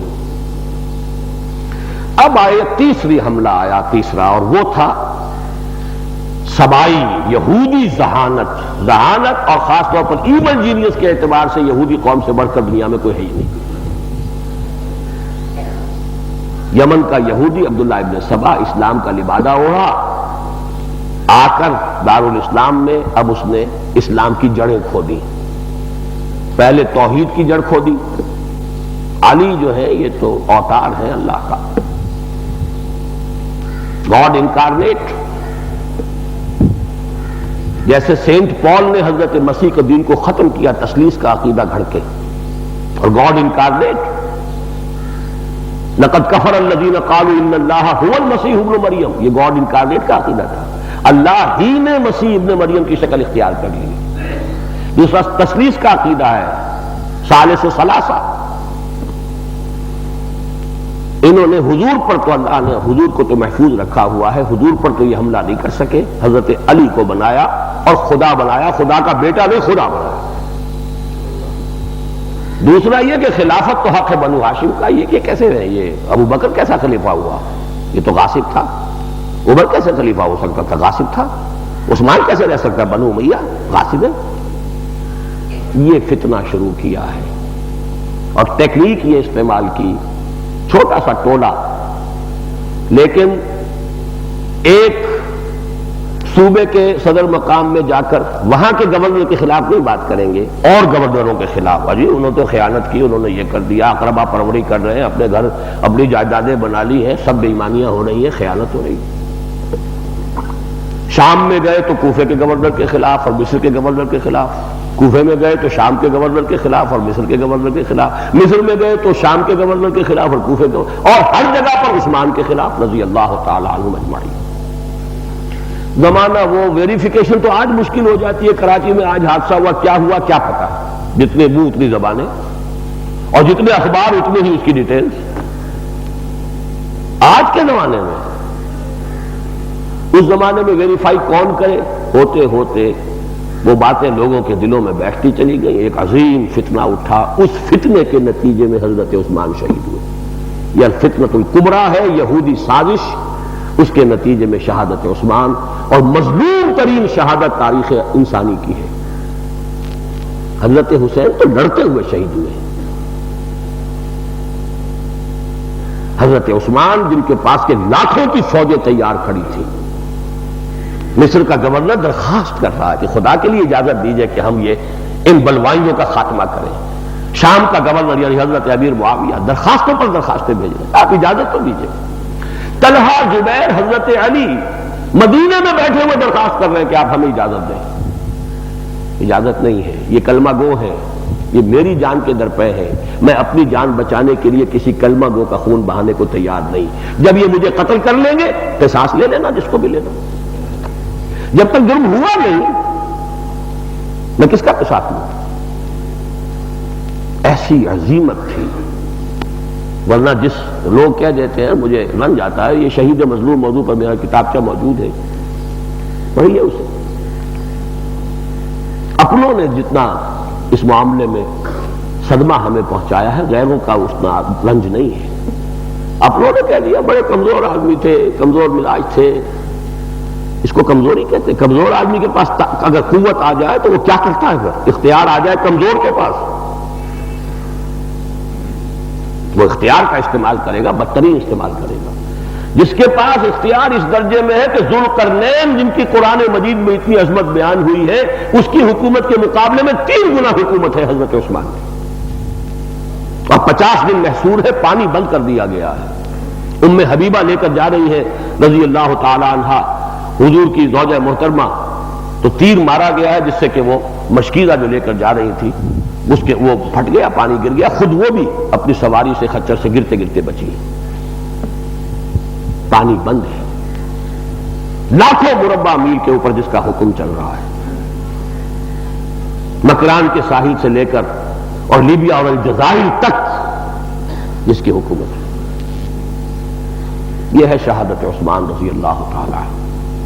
پھر جو فتنہ الفتنۃ الکبریٰ شروع ہوا ہے، پھر جنگ جمل ہوئی، اس میں حضرت طلحہ اور زبیر شہید ہو گئے، یہی بلوائی حضرت علی کو اپنے حصار میں لے لیا، گھیراؤ میں ان کو لیا ہوا ہے، بے بس کیا ہوا ہے۔ کہیں صلح ہونے لگتی ہے فوراً فتنہ شروع کر دیتے ہیں۔ جنگ جمل میں صلح ہو گئی حضرت عائشہ اور حضرت علی کے مابین، جب انہیں بدماشوں کو پتہ چلا کہ ہم مارے جائیں گے، ہماری حیثیت کہاں رہ جائے گی، ہم تو قاتلین عثمان ہیں، پھر قصاص تو سب سے پہلے ہم سے لیا جائے گا۔ جاتے ہی جنگ شروع کر دی۔ اب جب جنگ شروع ہو جائے تو کون تحقیق کر سکتا ہے شروع کس نے کی؟ اب تو آئیدر کل اور بی کل۔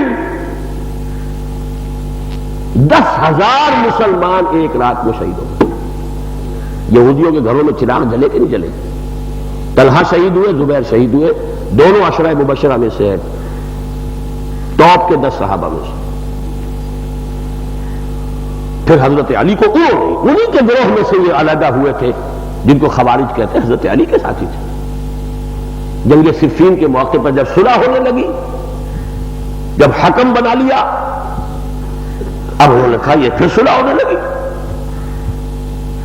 لہذا ایک طبقہ آپ سے کٹ گیا۔ خوارج حضرت علی کے ساتھیوں میں سے علیحدہ ہوئے ہیں۔ انہی میں سے 3 نے بیٹھ کر ایک کہا معاملہ کیا کہ علی بھی مرتد ہو چکا ہے، معاویہ بھی مرتد ہو چکا ہے، عمرو بن العاص بھی مرتد ہو چکا ہے، ان 3 مرتدوں کو قتل کرو پہلے۔ لہذا ایک ہی دن، ایک ہی تاریخ، ایک ہی وقت طے کر کے تینوں یہ خارجی چلے ہیں۔ تینوں نے اس وقت حملے کا پروگرام بنایا فجر کے وقت۔ اب یہ اللہ کی طرف سے ہے، حضرت علی پر وار ہوا ہے، وہ کاری وار تھا، آپ کی شہادت ہو گئی۔ حضرت عمرو بن العاص اور حضرت معاویہ میں سے ایک، مجھے نام بھول رہا ہوں، ایک تو اس روز مسجد میں فجر کے وقت آئے نہیں کسی عذر کی وجہ سے، وہ بچ گئے۔ دوسرے وہ تھے، ان پر حملہ ہوا، اتنا کاری وار نہیں لگا، بس وہ زخمی ہو گئے، اس کے بچ گئے۔ حضرت علی کی شہادت ہو گئی۔ یہ پس منظر ہے حضرت علی کی شہادت کا۔ لیکن پھر یہ ہے کہ حضرت علی رضی اللہ تعالی عنہ کے بعد پھر حضرت حسن کو لوگوں نے خلیفہ بنایا، حضرت علی نے نہیں۔ موروثی خلافت نہیں آئی تھی اسلام میں اب تک۔ حضرت عمر سے کہا گیا تھا کہ آپ عبداللہ اپنے بیٹے عبداللہ ابن عمر کو نامزد کر دیں، آپ نے صاف انکار کر دیا۔ حضرت حسن کے بارے میں جب لوگوں نے حضرت علی سے پوچھا، آپ نے فرمایا نہ میں تمہیں حکم دیتا ہوں، نہ میں تمہیں روکتا ہوں، اٹس اپ ٹو یو، مسلمانوں کا معاملہ، امر المسلمین ہے، تم جو چاہو طے کرو۔ حضرت حسن کی خلافت موروثی بنیاد پر نہیں ہوئی، بلکہ وہ لوگوں نے پھر چن لی۔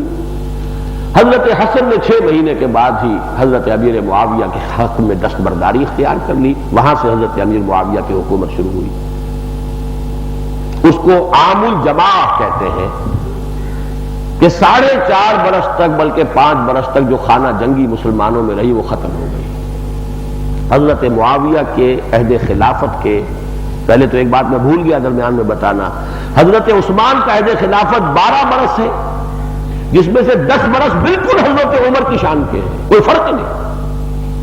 یہ بھی ذہنوں میں بٹھا دیا گیا کہ حضرت عثمان کا دور خلافت بس فتنے ہی کی آماجگاہ بنا رہا، نہیں، 10 برس وہی اتحاد، وہی یگانگت، وہی سیلاب تھمتا نہ تھا کسی سے، سیل رواں ہمارا، بالکل اسی شان سے بات آگے بڑھ رہی تھی۔ البتہ آخری 2 سال ان سبائیوں کے پیدا کردہ فتنے کی نظر ہوئے، اس میں کوئی شک نہیں، لیکن حضرت علی کے تو 4.5 سال کے 4.5 پورے ہی فتنے میں رہے۔ اس کا الزام حضرت علی پر نہیں ہے، وہ سارا الزام بلوائیوں پر ہے، سبائیوں پر ہے، بدماشوں پر ہے۔ بدقسمتی سے ہمارے بعض مورخین نے، جن میں مولانا مودودی سے بھی یہ بہت بڑی غلطی ہوئی ہے، بہت بڑی غلطی ہوئی ہے۔ خلافت و ملوکیت نامی کتاب میں 80% الزام ڈال دیا حضرت عثمان پر، 20% حضرت علی پر۔ وہ سبائی کہیں ہے ہی نہیں، تذکرہ ہی نہیں ہوگا جو اصل مجرم ہے۔ تاریخ کا بڑا ناقص مطالعہ. یہ تو صحیح ہے خلافت ملوکیت میں تبدیل ہوئی ہے، اس میں کون اختلاف کرے گا؟ الزام کس پر ہے؟ عثمان پر، معاذ اللہ ثم معاذ اللہ. علی پر، معاذ اللہ ثم معاذ اللہ. یہ تو ہمارے چوٹی کے صحابہ ہیں. اصل میں فتنہ ایسا تھا، آگ ایسی بھڑکا دی گئی، اور وہ زمانہ ایسا تھا، وہ وسائل ہی نہیں تھے، کمیونیکیشن نہیں ہے. فتنہ بھڑکانا بہت آسان ہوتا ہے جہاں وسائل ہی نہیں، کمیونیکیشن ہی نہیں، ویریفیکیشن کے امکانات ہی نہیں، یہ صحیح کہہ رہا کہ غلط کہہ رہا. بہرحال اب جو حضرت معاویہ رضی اللہ تعالیٰ عنہ کے 20 سال ہیں وہ پورے امن، سکون، چین، کوئی اختلاف نہیں. البتہ حضرت معاویہ رضی اللہ تعالیٰ عنہ نے جب یزید کو اپنے بیٹے کو نامزد کیا ہے اب اختلاف ہوا کہ یہ موروثیت آ رہی ہے. ان کی بھی نیت پر ہمیں شبہ نہیں ہو سکتا، اس لیے کہ صحابی ہیں. انہوں نے امت کی مصلحت اسی میں سمجھی کہ جب تک ایک قبیلے کی عصبیت پیچھے نہیں ہوگی، قوت پشت پناہ نہیں ہوگی، حکومت اب نہیں چل سکتی. کہ بارے صحابہ جا چکے جو حضور کے تربیت دادا لوگ تھے وہ گئے. اب یہ سب کے سب جو ہیں وہ نئے جو اسلام لانے والے ہیں، اب یہ وہ لوگ ہیں. اسلام کا وہ شورائی نظام اب چل نہیں سکتا جب تک کہ کسی طاقتور قبیلے کی جو ہے نا قوت، جسے ابن خلدون کہتا ہے عصبیہ، ایک عصبیت جب تک پیچھے نہیں ہوگی نظام قائم نہیں رہے گا. یہ ان کی رائے تھی. آپ اختلاف کریں، صحابی کی رائے سے اختلاف ہو سکتا ہے، اس کی نیت پر حملہ نہیں ہو سکتا. اس پر جو ہے 4 افراد جو ہیں وہ کھڑے ہو گئے. انہوں نے یزید کی ولی عہدی کی بیعت نہیں کی، اور حضرت معاویہ نے بھی تشدد نہیں کیا، جبر نہیں کیا. 4 کون تھے؟ جو ہونے چاہیے تھے وہی تھے. ابو بکر کے بیٹے عبد الرحمن ابن ابی بکر، عمر کے بیٹے عبداللہ ابن عمر، علی کے بیٹے حسین ابن علی، زبیر کے بیٹے عبداللہ ابن زبیر. 4 بڑی شخصیتیں. باقی سب نے بیعت ولی عہدی کر لی، انہوں نے نہیں کی. یہ بھی میرا سانحہ کربلا پر کتابچہ موجود ہے، وہ پڑھ لیجیے.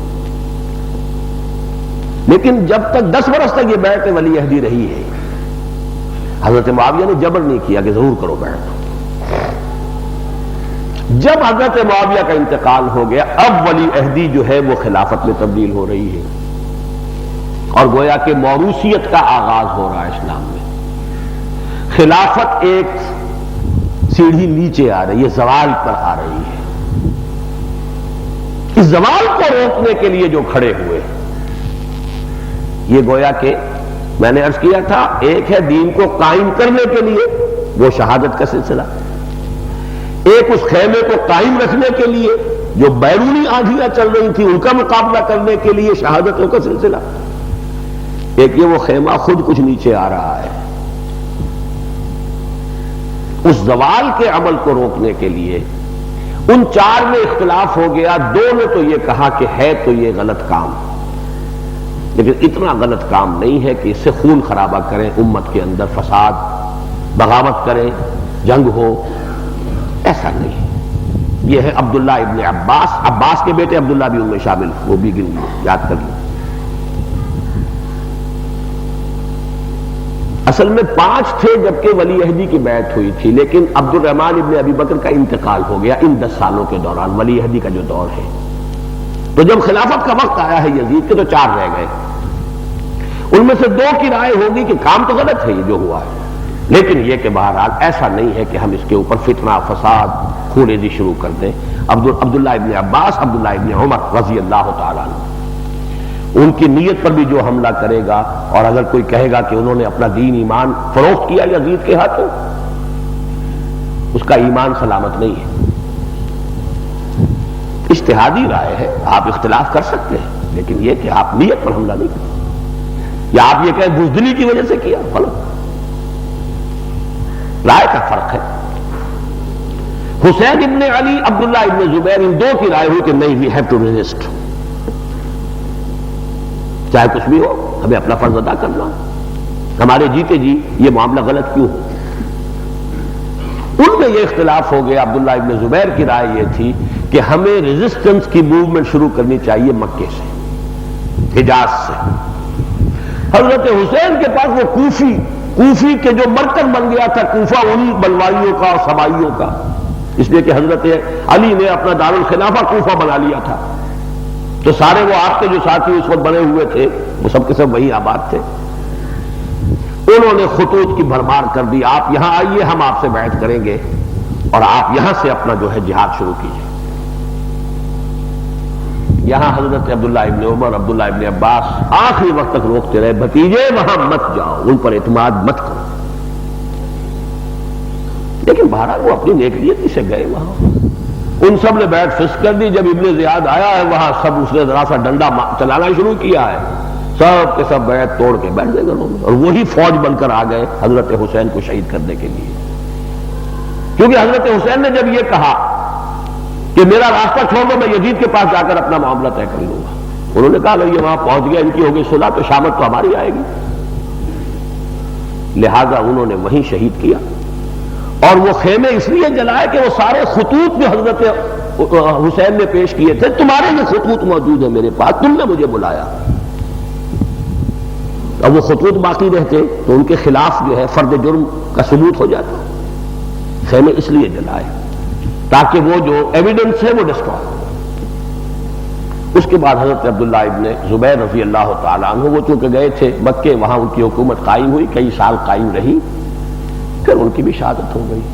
یہ شہادتیں میں تیسری کیٹیگری میں شامل کر رہا ہوں کہ خلافت کے نظام میں زوال جب آنے لگا، اس کی شورائیت کی بجائے موروثیت کا اس کی بنیاد بننے لگی، تو جو حضرات کھڑے ہوئے اس کا راستہ روکنے کے لیے، ان کی شہادت کی فہرست میں حضرت حسین ابن علی، عبداللہ ابن زبیر رضی اللہ تعالیٰ عنہ اجمعین. تو یہ ہے در حقیقت تاریخ کا ایک پورا پس منظر. یہ براڈ اسپیکٹرم اگر آپ کے ذہن میں موجود ہے تو بہرحال حادثہ کربلا ہو ہم میں سے کس کے لیے وہ کوئی خوشائن چیز ہے؟ سخت افسوسناک ہے. واقعہ حرہ ہے، مدینے کی بے حرمتی ہوئی ہے 3 دن تک، کون مسلمان اس پر افسوس نہیں کرے گا؟ عبداللہ ابن زبیر شہید کیے گئے، ان کی لاش لٹکی رہی ہے اور خانہ کعبہ کے اندر جو ہے قتل ہوئے ہیں، تو کون اس کو پسند؟ یہ ساری چیزیں ہیں. حضرت عثمان کی شہادت، حضرت علی کی شہادت، حضرت طلحہ کی شہادت، حضرت زبیر کی شہادت، یہ ساری شہادتیں جو ہے یہ اپنی جگہ پر ہے. لیکن ان سے کہیں بڑھ کر میں کہوں گا کہ شہادت ان کی ہے جنہوں نے غزوہ احد میں شہادت پائی ہے. میں شاید ان سے بھی بڑھ کر ان کی ہے. تو انتہائی ابتدائی دور میں حضرت یاسر اور حضرت سمیہ شہید کیے گئے. تو یہ تو شہادتیں ہیں، ایک بڑا چمن ہے، بڑی وسیع، یوں سمجھیے کہ شہادتوں کا ایک چمن ہے، چمنستان ہے، ہر ایک کا اپنا ایک رنگ ہے. لیکن قرآن کا فلسفہ شہادت میں نے بیان کر دیا، اور ان شہادتوں کا تاریخی پس منظر. اب آئیے تیسرا جو موضوع ہے میرا آج کا، جو بات میں عرض کر چکا ہوں اس کے حوالے سے پہلی بات تو یہ ہے کہ جب تک امت مسلمہ دوبارہ اجتماعی شہادت کا کوئی نظام دنیا میں قائم نہیں کرتی، کل کی کل مجرم ہے. اس کو کہتے ہیں فرض کفایہ. فرض کفایہ، اگر تو یہ شہادت کا نظام کسی جگہ قائم ہو جائے دنیا میں تو گویا کہ پوری امت مسلمہ کی طرف سے فرض کفایہ ادا ہو جائے گا، اور اگر کہیں نہیں ہو رہا تو پوری امت مجرم ہے. فرض کفایہ اسی کہتے ہیں نا. نماز جنازہ فرض کفایہ ہے. کچھ مسلمانوں نے پڑھ لی، سب کی طرف سے ادا. کسی نے نہیں پڑھی مسلمان کی نماز جنازہ، پوری آبادی جو ہے وہ گناہگار ہے، مجرم ہے. جب تک دنیا کے کسی خطے میں وہ اسلام کا نظام خلافت علی منہاج النبوہ بالفعل قائم ہو کر دنیا کے سامنے شہادت نہیں دی جاتی، یہ ہے دین اللہ کا، یہ ہے نظام محمد رسول اللہ کا لایا ہوا. اس وقت تک پوری امت ایک ایک فرد امت کا مجرم ہے، سوائے ان کے کہ جو اپنی حد تک، امکانی حد تک تن من دھن اس کے لیے وقت کر کے جد و جہد کر رہے ہو اجتماعی شکل میں. وہ کفارے کے طور پر کہہ سکتے ہیں اللہ کے سامنے کہ پروردگار میں نے تو اپنی زندگی سے جائیداد نہیں بنائی، میں نے اپنی کوششوں سے، محنت سے جو بھی صلاحیتیں تو نے دی تھی، میں نے اپنے لیے دنیا نہیں بنائی، دنیا نہیں کمائی، میں نے تیرے دین کے لیے لگا دیا. نتیجہ نکلنا وہ تو انسان کے اختیار میں نہیں. اب اس کے لیے جو دعوتی مرحلہ ہے سب سے پہلا، اس مرحلے کا آلہ ہے قرآن حکیم۔ حضور کے دو جہاد ہوئے دین کے قائم کرنے کے لیے۔ ایک جہاد مکے میں ہوا، جہاد بالقرآن، فلا تطع الکافرین وجاہدہم بہ جہادا کبیرا، سورہ فرقان کی آیت ہے۔ اس قرآن کے ذریعے سے جہاد کیجیے، قرآن کی دعوت، قرآن کی تبلیغ، قرآن کا فکر، قرآن کا فلسفہ، قرآن کا علم، قرآن کی حکمت، قرآن کے احکام لوگوں تک پہنچانا، تذکیر قرآن سے، تبشیر قرآن سے، انذار قرآن سے، ایمان قرآن سے، تزکیہ قرآن سے۔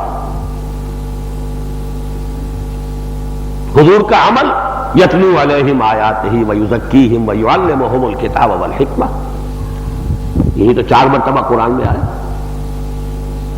پہلا مرحلہ یہ ہے، قرآن کی دعوت، قرآن کے علم کو عام کرو، قرآن کے فہم کو عام کرو، قرآن کے فلسفے کو عام کرو، قرآن نے جو ہدایت دی ہے اجتماعی سطح پر اس کو سمجھو اور سمجھاؤ، اس نے جو بھی سیاسی نظام دیا ہے اس کو سمجھو اور سمجھاؤ، جو معاشی تعلیمات دی ہے ان کو سمجھو اور سمجھاؤ، جو سماجی احکام دیے ہیں ان کو سمجھو اور سمجھاؤ۔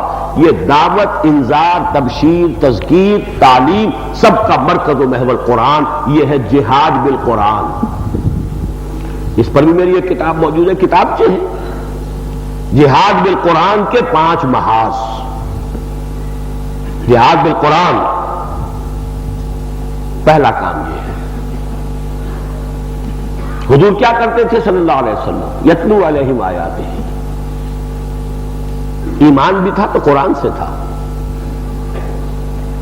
وَنُنَزِّلُ مِنَ الْقُرْآنِ مَا هُوَ شِفَاءٌ وَرَحْمَةٌ لِّلْمُؤْمِنِينَ، تزکیہ بھی تھا تو قرآن سے تھا۔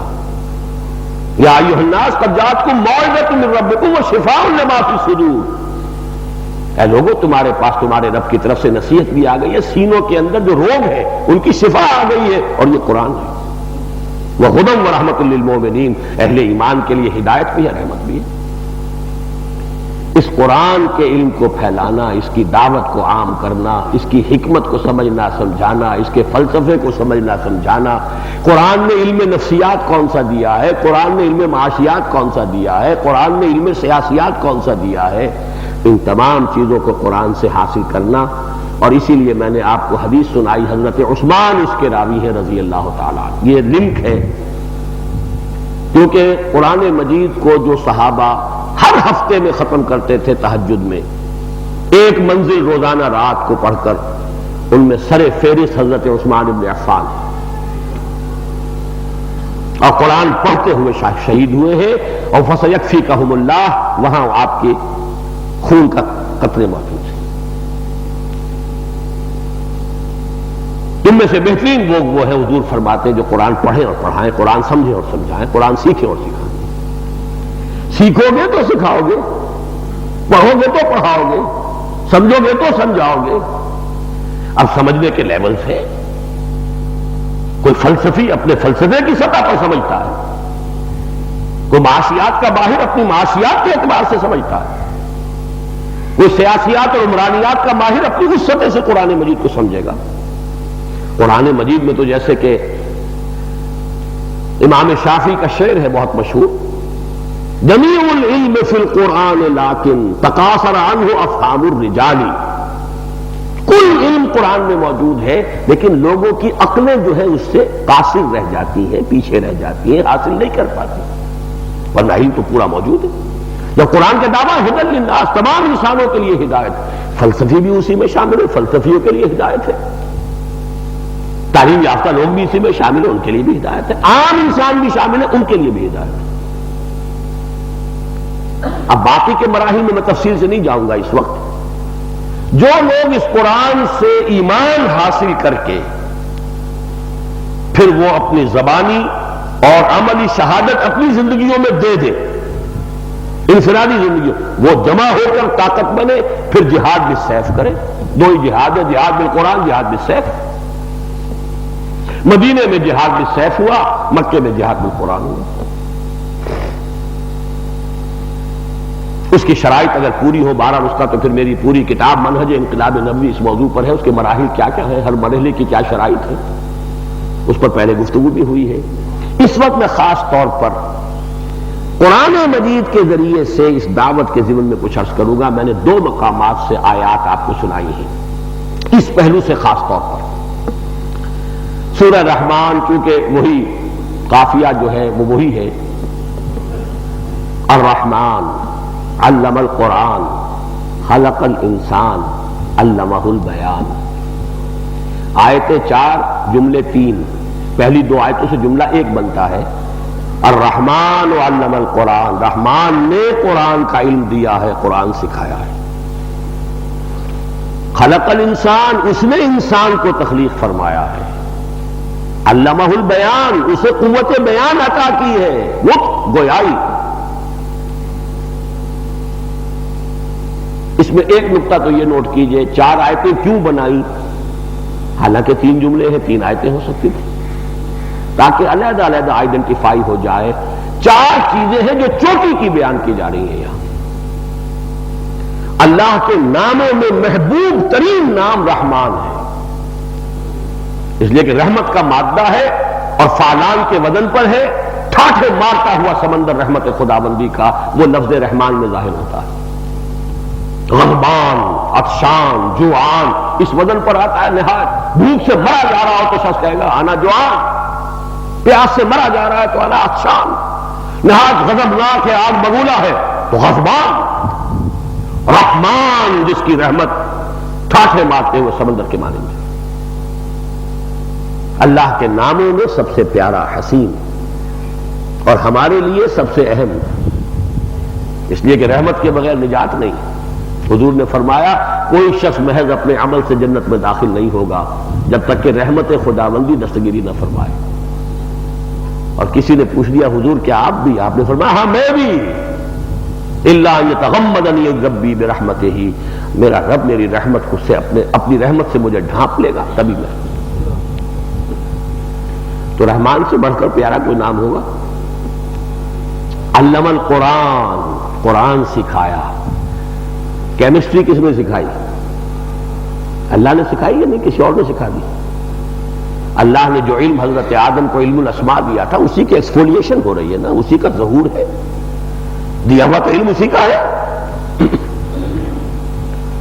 سب کچھ اس نے سکھایا، لیکن تمام علوم میں چوٹی کا علم قرآن۔ یہ چوٹی کی 4 چیزیں ہیں۔ اچھا، خلق الانسان، تو جنوں کو کس نے بنایا؟ فرشتوں کس نے بنایا؟ کسی اور نے؟ آسمان کس نے بنائے؟ پہاڑ کس نے بنائے؟ حیوان کس نے بنائے؟ ستارے کس نے بنائے؟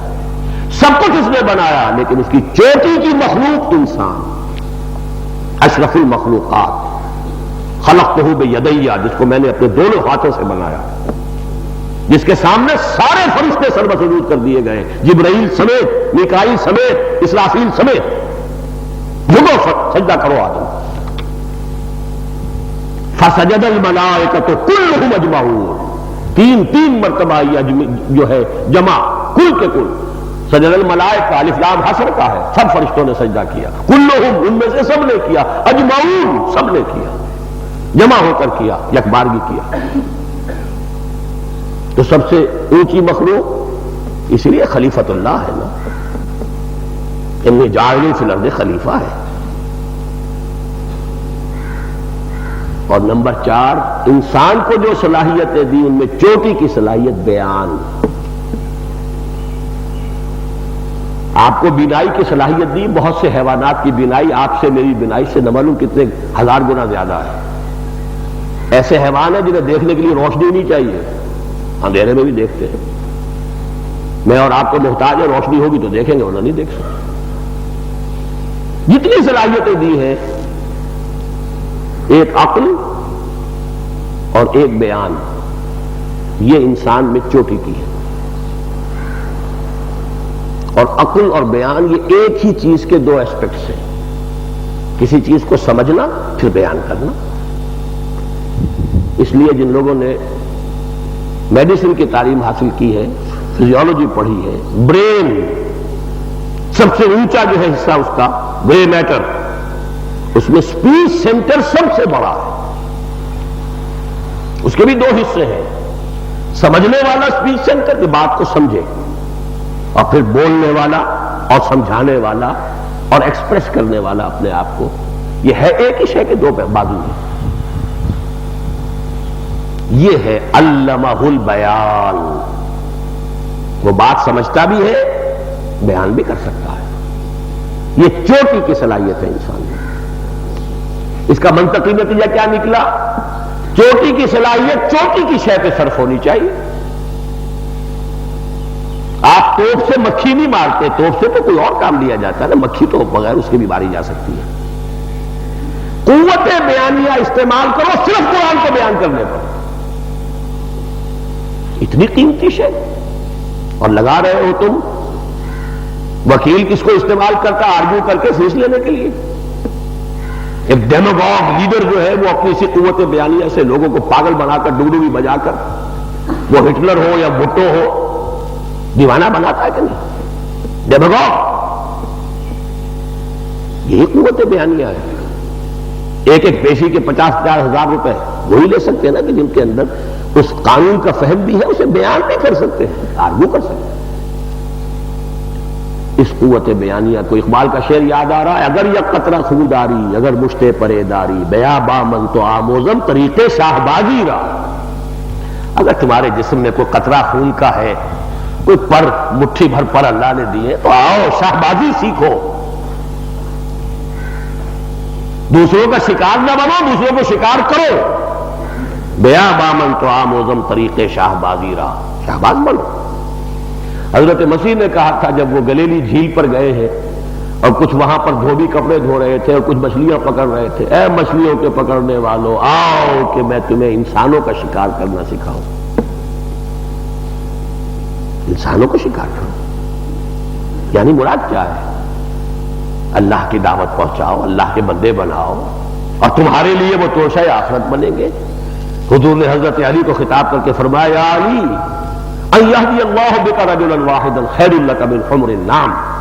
اگر اللہ تمہارے ذریعے سے ایک انسان کو بھی ہدایت دے دے، وہ تمہارے لیے سرخ اونٹوں سے بڑی دولت ہے.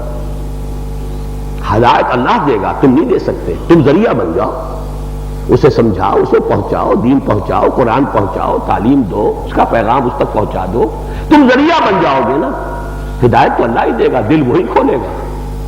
لَأَن يَهْدِيَ اللَّهُ بِكَ رَجُلًا وَاحِدًا. اگر اللہ تمہارے ذریعے سے ایک انسان کو ہدایت دے دے، خیر لک من حمر النعام، یہ تمہارے لیے سرخ اونٹوں سے بڑی جو ہے دولت ہے. یہ عربوں کی بڑی دولت تھی. لہذا ان 4 آیتوں سے جو 3 آیتیں بنی، وہ آپ نے ریشیو پروپورشن کا قاعدہ میتھمیٹکس میں پڑھا ہوگا، ارتھمیٹک میں. 3 ویلیوز ہیں، چوتھی تلاش کرو. الرحمن علم القرآن خلق الانسان علمہ البیان. چوتھی کیا ہے؟ خیرکم من تعلم القرآن وعلمہ. پھر تم میں بہترین لوگ وہ ہیں جو قرآن سیکھیں اور سکھائیں. منطقی نتیجہ ہے کہ نہیں؟ سیدھا سا ارتھمیٹک کا قاعدہ ہے. یہ تو 3 ویلیوز ہیں. الرحمن علم القرآن خلق الانسان علمہ البیان.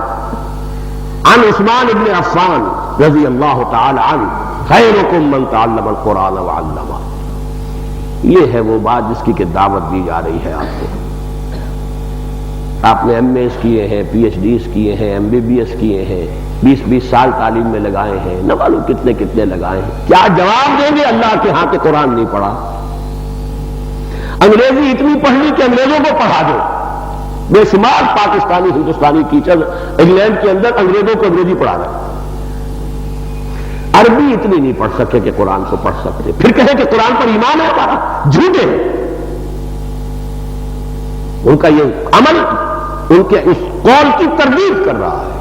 یقین ہو کہ یہ اللہ کا کلام ہے، اور پھر یہ طرز عمل ہو. اس پر میں وہ 8 آیتیں بھی سنا دوں جو سورہ واقعہ کے آخر میں آئی. تفصیل سے بیان کا موقع ہی نہیں ہے اب. فلا اقسم بمواقع النجوم. تو لوگوں میں قسم کھاتا ہوں ستاروں کے ڈوبنے کی جگہ پر.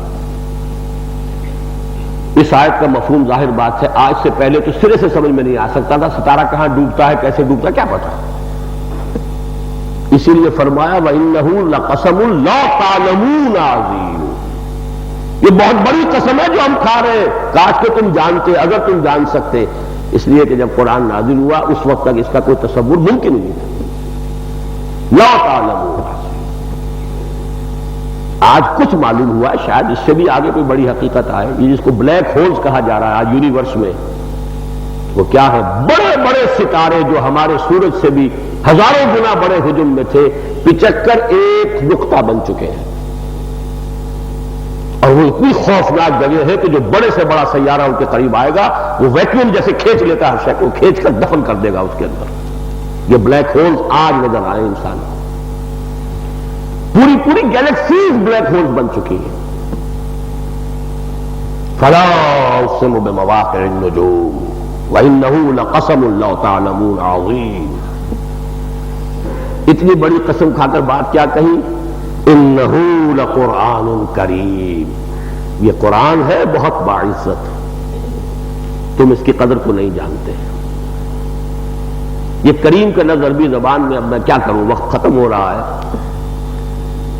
کسی کی تعریف کرنی ہو کریم ابن کریم، اس سے آگے کوئی لفظ ہی نہیں۔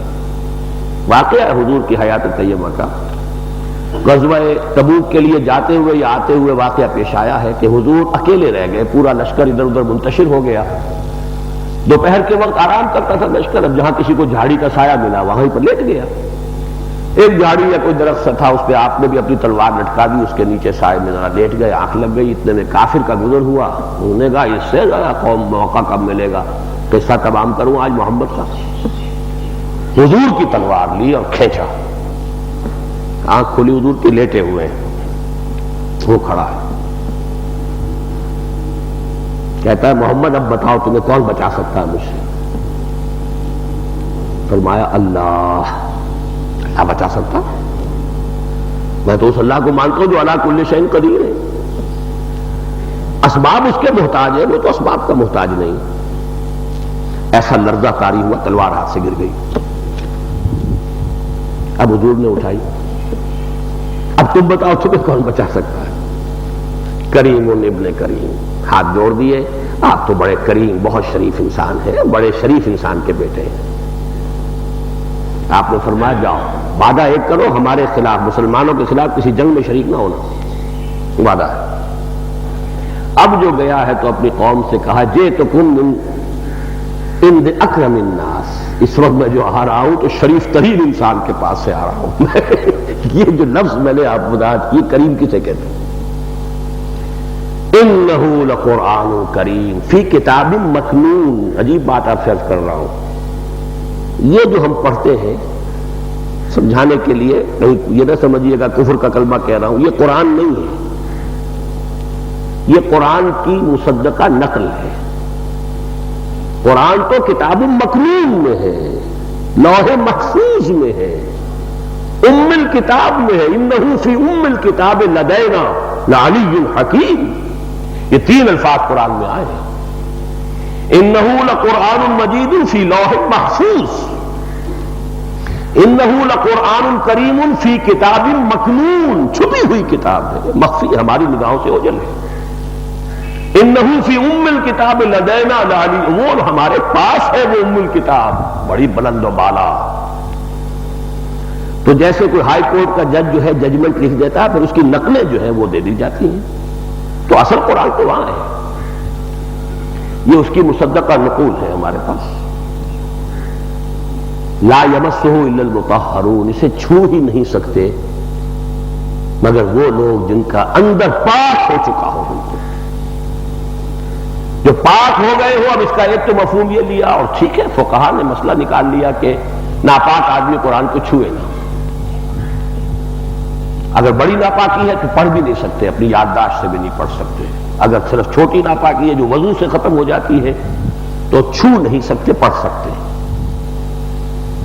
لیکن اس کا اصل مفہوم بالکل اور ہے۔ یہ بھی ہے، تمام یہ بھی ہے، اصل اور ہے۔ جس کا اندر پاک نہ ہو سکا ہو چکا ہو، اس قرآن کی اصل حقیقت اس پر کبھی منکشف نہیں ہوگی۔ عالم بن جائے، کمپیوٹر بنا لے اپنے دماغ کو، معلومات کا خزانہ بہت سے مستشرقین کے پاس ہے، مجھ سے اور بہت سے بڑے بڑے علماء سے زیادہ فیکٹس اینڈ فگرز قرآن کے بارے میں ان کے ذہنوں میں ہیں. کوئی شخص مفسر بنا پھرتا ہے مفسر، کتابیں پڑھی جا رہی ہیں، عمل میں کچھ نظر نہیں آ رہا. قرآن اس کے باطن میں اترا نہیں، اس لیے کہ باطن ناپاک ہے. ناپاک برتن میں یہ قرآن نہیں اترے گا. اس کے الفاظ زبان پر ہوں گے. بڑے قاری ہیں، بہت بڑے قاری ہیں، اور حضور کی حدیث ہے اکثر و منافقی امتی قراؤہا، میری امت کے منافقین کی اکثریت قاریوں پر مشتمل ہے. دکھانے کے لیے، پیسے بنانے کے لیے، اپنا اظہار فن کرنے کے لیے، اپنے سانس کی لمبائی کا ثبوت دینے کے لیے قرات فرما رہے ہیں.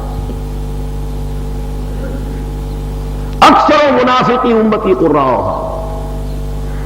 یہ میرا جو کتاب کیا ہے مسلمانوں پر قرآن مجید کے حقوق، حوالے کے ساتھ یہ حدیث درج ہے اس میں.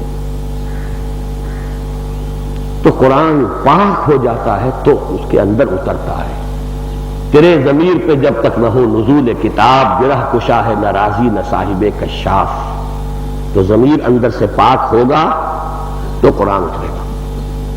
لا یمسہ الا المطہرون، اسے چھو بھی نہیں سکتے، اس کی کنہ تک نہیں پہنچ سکتے، اس کی حقیقت کے قریب نہیں پھٹک سکتے مگر وہ جن کا تزکیہ ہوا. اسی لیے 3 جگہ قرآن میں یزکیہم پہلے ہے، یعلمہم الکتاب والحکمہ بعد میں ہے. یتلو علیہم آیاتہ ویزکیہم ویعلمہم الکتاب والحکمہ. اور یہ کہ وہ تزکیہ بھی قرآن سے ہوگا یہ ایک الگ موضوع ہے، اس کے اوپر پھر کبھی گفتگو ہوگی. تنزیل من رب العالمین، یہ تنزیل ہے اس رب کی طرف سے جو تمام جہانوں کا پالنہار، مالک ہے، پروردگار ہے. افبہذا الحدیث انتم مدہنون، کیا اس جیسی چیز کے لیے تم مداہنت برت رہے ہو؟ کسل ہے، سستی ہے، ناقدری ہے. وَتَجْعَلُونَ رِزْقَكُمْ أَنَّكُمْ تُكَذِّبُونَ، تم نے اپنا نصیب یہ بنایا ہے، تم اسے جھٹلا رہے ہو. یہ جھٹلانا ایک زبان سے جھٹلانا ہے جو ابو جہل اور ابو لہب جھٹلا رہا تھا، ایک اپنے عمل سے جھٹلانا ہے جو ہم جھٹلا رہے ہیں. نہ پڑھنا، نہ سمجھنا، نہ سیکھنا، نہ عمل کرنا، نہ لوگوں تک پہنچانا، جھٹلانا اور کسے کہتے ہیں؟ بتوں سے تجھ کو امید خدا سے نو امیدی، مجھے بتا تو صحیح اور کافری کیا ہے؟ اس کا ثبوت میں قرآن سے دے دوں، کہیں آپ کہیں کہ میں اپنے پاس سے کہہ رہا ہوں. سورہ جمعہ کی آیت نمبر 5 کیا ہے؟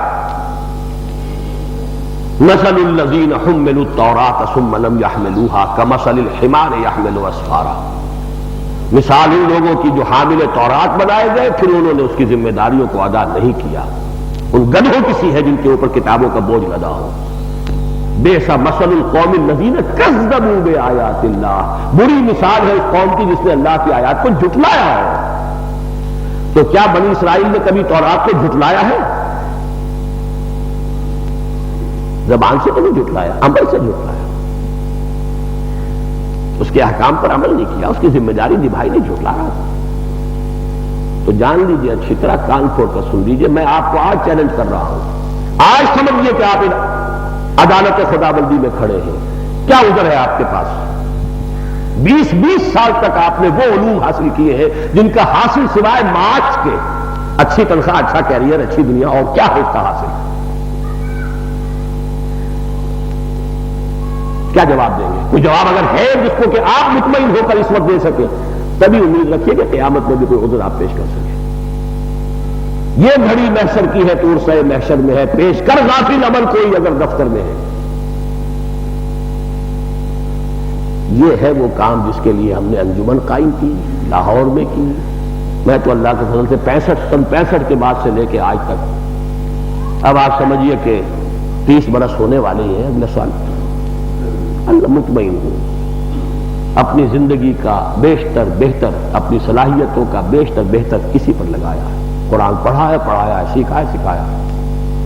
اور سب سے بڑھ کر اللہ نے جو کامیابی دی، کم سے کم 50 ایسے نوجوان اعلیٰ تعلیم یافتہ، MBBS BDS، ڈاکٹر سبھی آ رہے ہیں نہیں BDS یہاں جمعے کے روز، جمعے آ کے خطبہ دے رہے ہیں کہ نہیں؟ فاروقی صاحب ملتان سے آئے تھے کہ نہیں؟ یہاں سول انجینئر ہے. نوید یہاں پہ ہے یا نہیں ہے؟ میکینیکل انجینئر ہے. میرا بڑا بیٹا MBBS ہے، دوسرا بیٹا MA فلسفی ہے، تیسرا بیٹا پی ایچ ڈی کر رہا ہے اکنامکس میں، سب قرآن کا درس دے رہے ہیں۔ 4 بیٹے ہیں، وہ بھی اسی کام میں ہے، اور باقی بھی سب میرے سلبی نہیں تو مانوی بیٹے ہیں جو میرے اس کام میں شریک ہوئے، نوجوان پورے اطمینان کے ساتھ بہت آگے گئے، باقی جو ہے تیار بیٹھے ہیں۔ میں تو مسنون عمر ختم کر چکا ہوں، لیکن اس معاملے میں پورا اطمینان ہے، اللہ کر سکتا ہوں، اے اللہ کچھ نہیں بنایا، اس دنیا میں جو کچھ میں نے کھایا کمایا ہے اس کا بھی خرچ میں نے پورا کا پورا حساب آمد و خرچ کا دے دیا ہے، اگلے میثاق کے اندر آ جائے گا۔ کیونکہ دنیا میں یہی روایت ہے، سیاستدان ہو یا مذہب کے خادمین ہو، سوء ظن پیدا ہو چکا ہے، دنیا کمانے کا ذریعہ بناتے ہیں سیاست کو بھی اور خدمت دین کو بھی، جائیدادیں بناتے ہیں بڑی بڑی، گدیاں ہیں، ان گدیوں پہ مقدمے ہوتے ہیں بعد میں، وہ گدیوں والے جو ہے وہ اللہ والے کہلاتے ہیں، چھوڑ کر وہ جائیدادیں جاتے ہیں جن پر اولادوں کے قتل ہوتے ہیں، اور ہو رہا تزکیہ نفس، یہ ہے حال۔ تو جیسے آپ کہتے ہیں کہ سیاستدانوں کو اپنے اثاثے ظاہر کر دینے چاہیے کہ سیاست میں آنے سے پہلے کیا تھے، بعد میں کیا ہے، میں نے جو بھی کام کیا ہے اپنی زندگی کا پورا حساب کتاب جو میثاق آئے گا اس میں دے دیا ہے۔ میری کمائی اس زندگی میں، بہرحال جو دوسری محنت ہے تحریک خلافت تنظیم اسلامی، اس کا تو کوئی چونکہ ٹینجیبل کوئی نتیجہ ابھی سامنے نہیں آ رہا ہے، لیکن وہ نتیجہ اللہ کے فضل سے میرے سامنے ہے کہ کم سے کم 50 نوجوانوں کو اس کام میں، خیرکم من تعلم القرآن وعلمہ، اس کام میں لگا دیا ہے۔ تو میں تو پورے اطمینان کے ساتھ داعی اجل کو لبیک کہنے کے لیے تیار ہوں۔ لیکن یہ ساری گفتگو آج آپ کے ہاں اس لیے ہوئی ہے کہ یہاں انجمن قائم ہوئی، یہ اکیڈمی قائم ہوئی، اب مسجد ہے وہ بن رہی ہے، جو بھی ہے، لیکن اصل شے یہ ہے کہ اب یہاں پر آپ کے ہاں وہ 1 سالہ کی بجائے بھی اسے 40 ہفتے کا کورس بنا دیا گیا ہے۔ اس کے یہ اعلانات ہیں، وہ تو غالباً یہاں پہ تقسیم ہو چکے ہوں گے۔ قرآن فہمی اور عربی زبان کا منفرد کورس ہے، داخلے کی آخری تاریخ ہفتہ 5 جون ہے، 12 سے یہاں پہ تدریس شروع ہو جائے گی، لیکن یہ شام کے اوقات کی نہیں ہے، جز وقتی نہیں ہے، یہ پوری طرح کان کھول کر سن لیجئے۔ اپنی زندگی کے یہ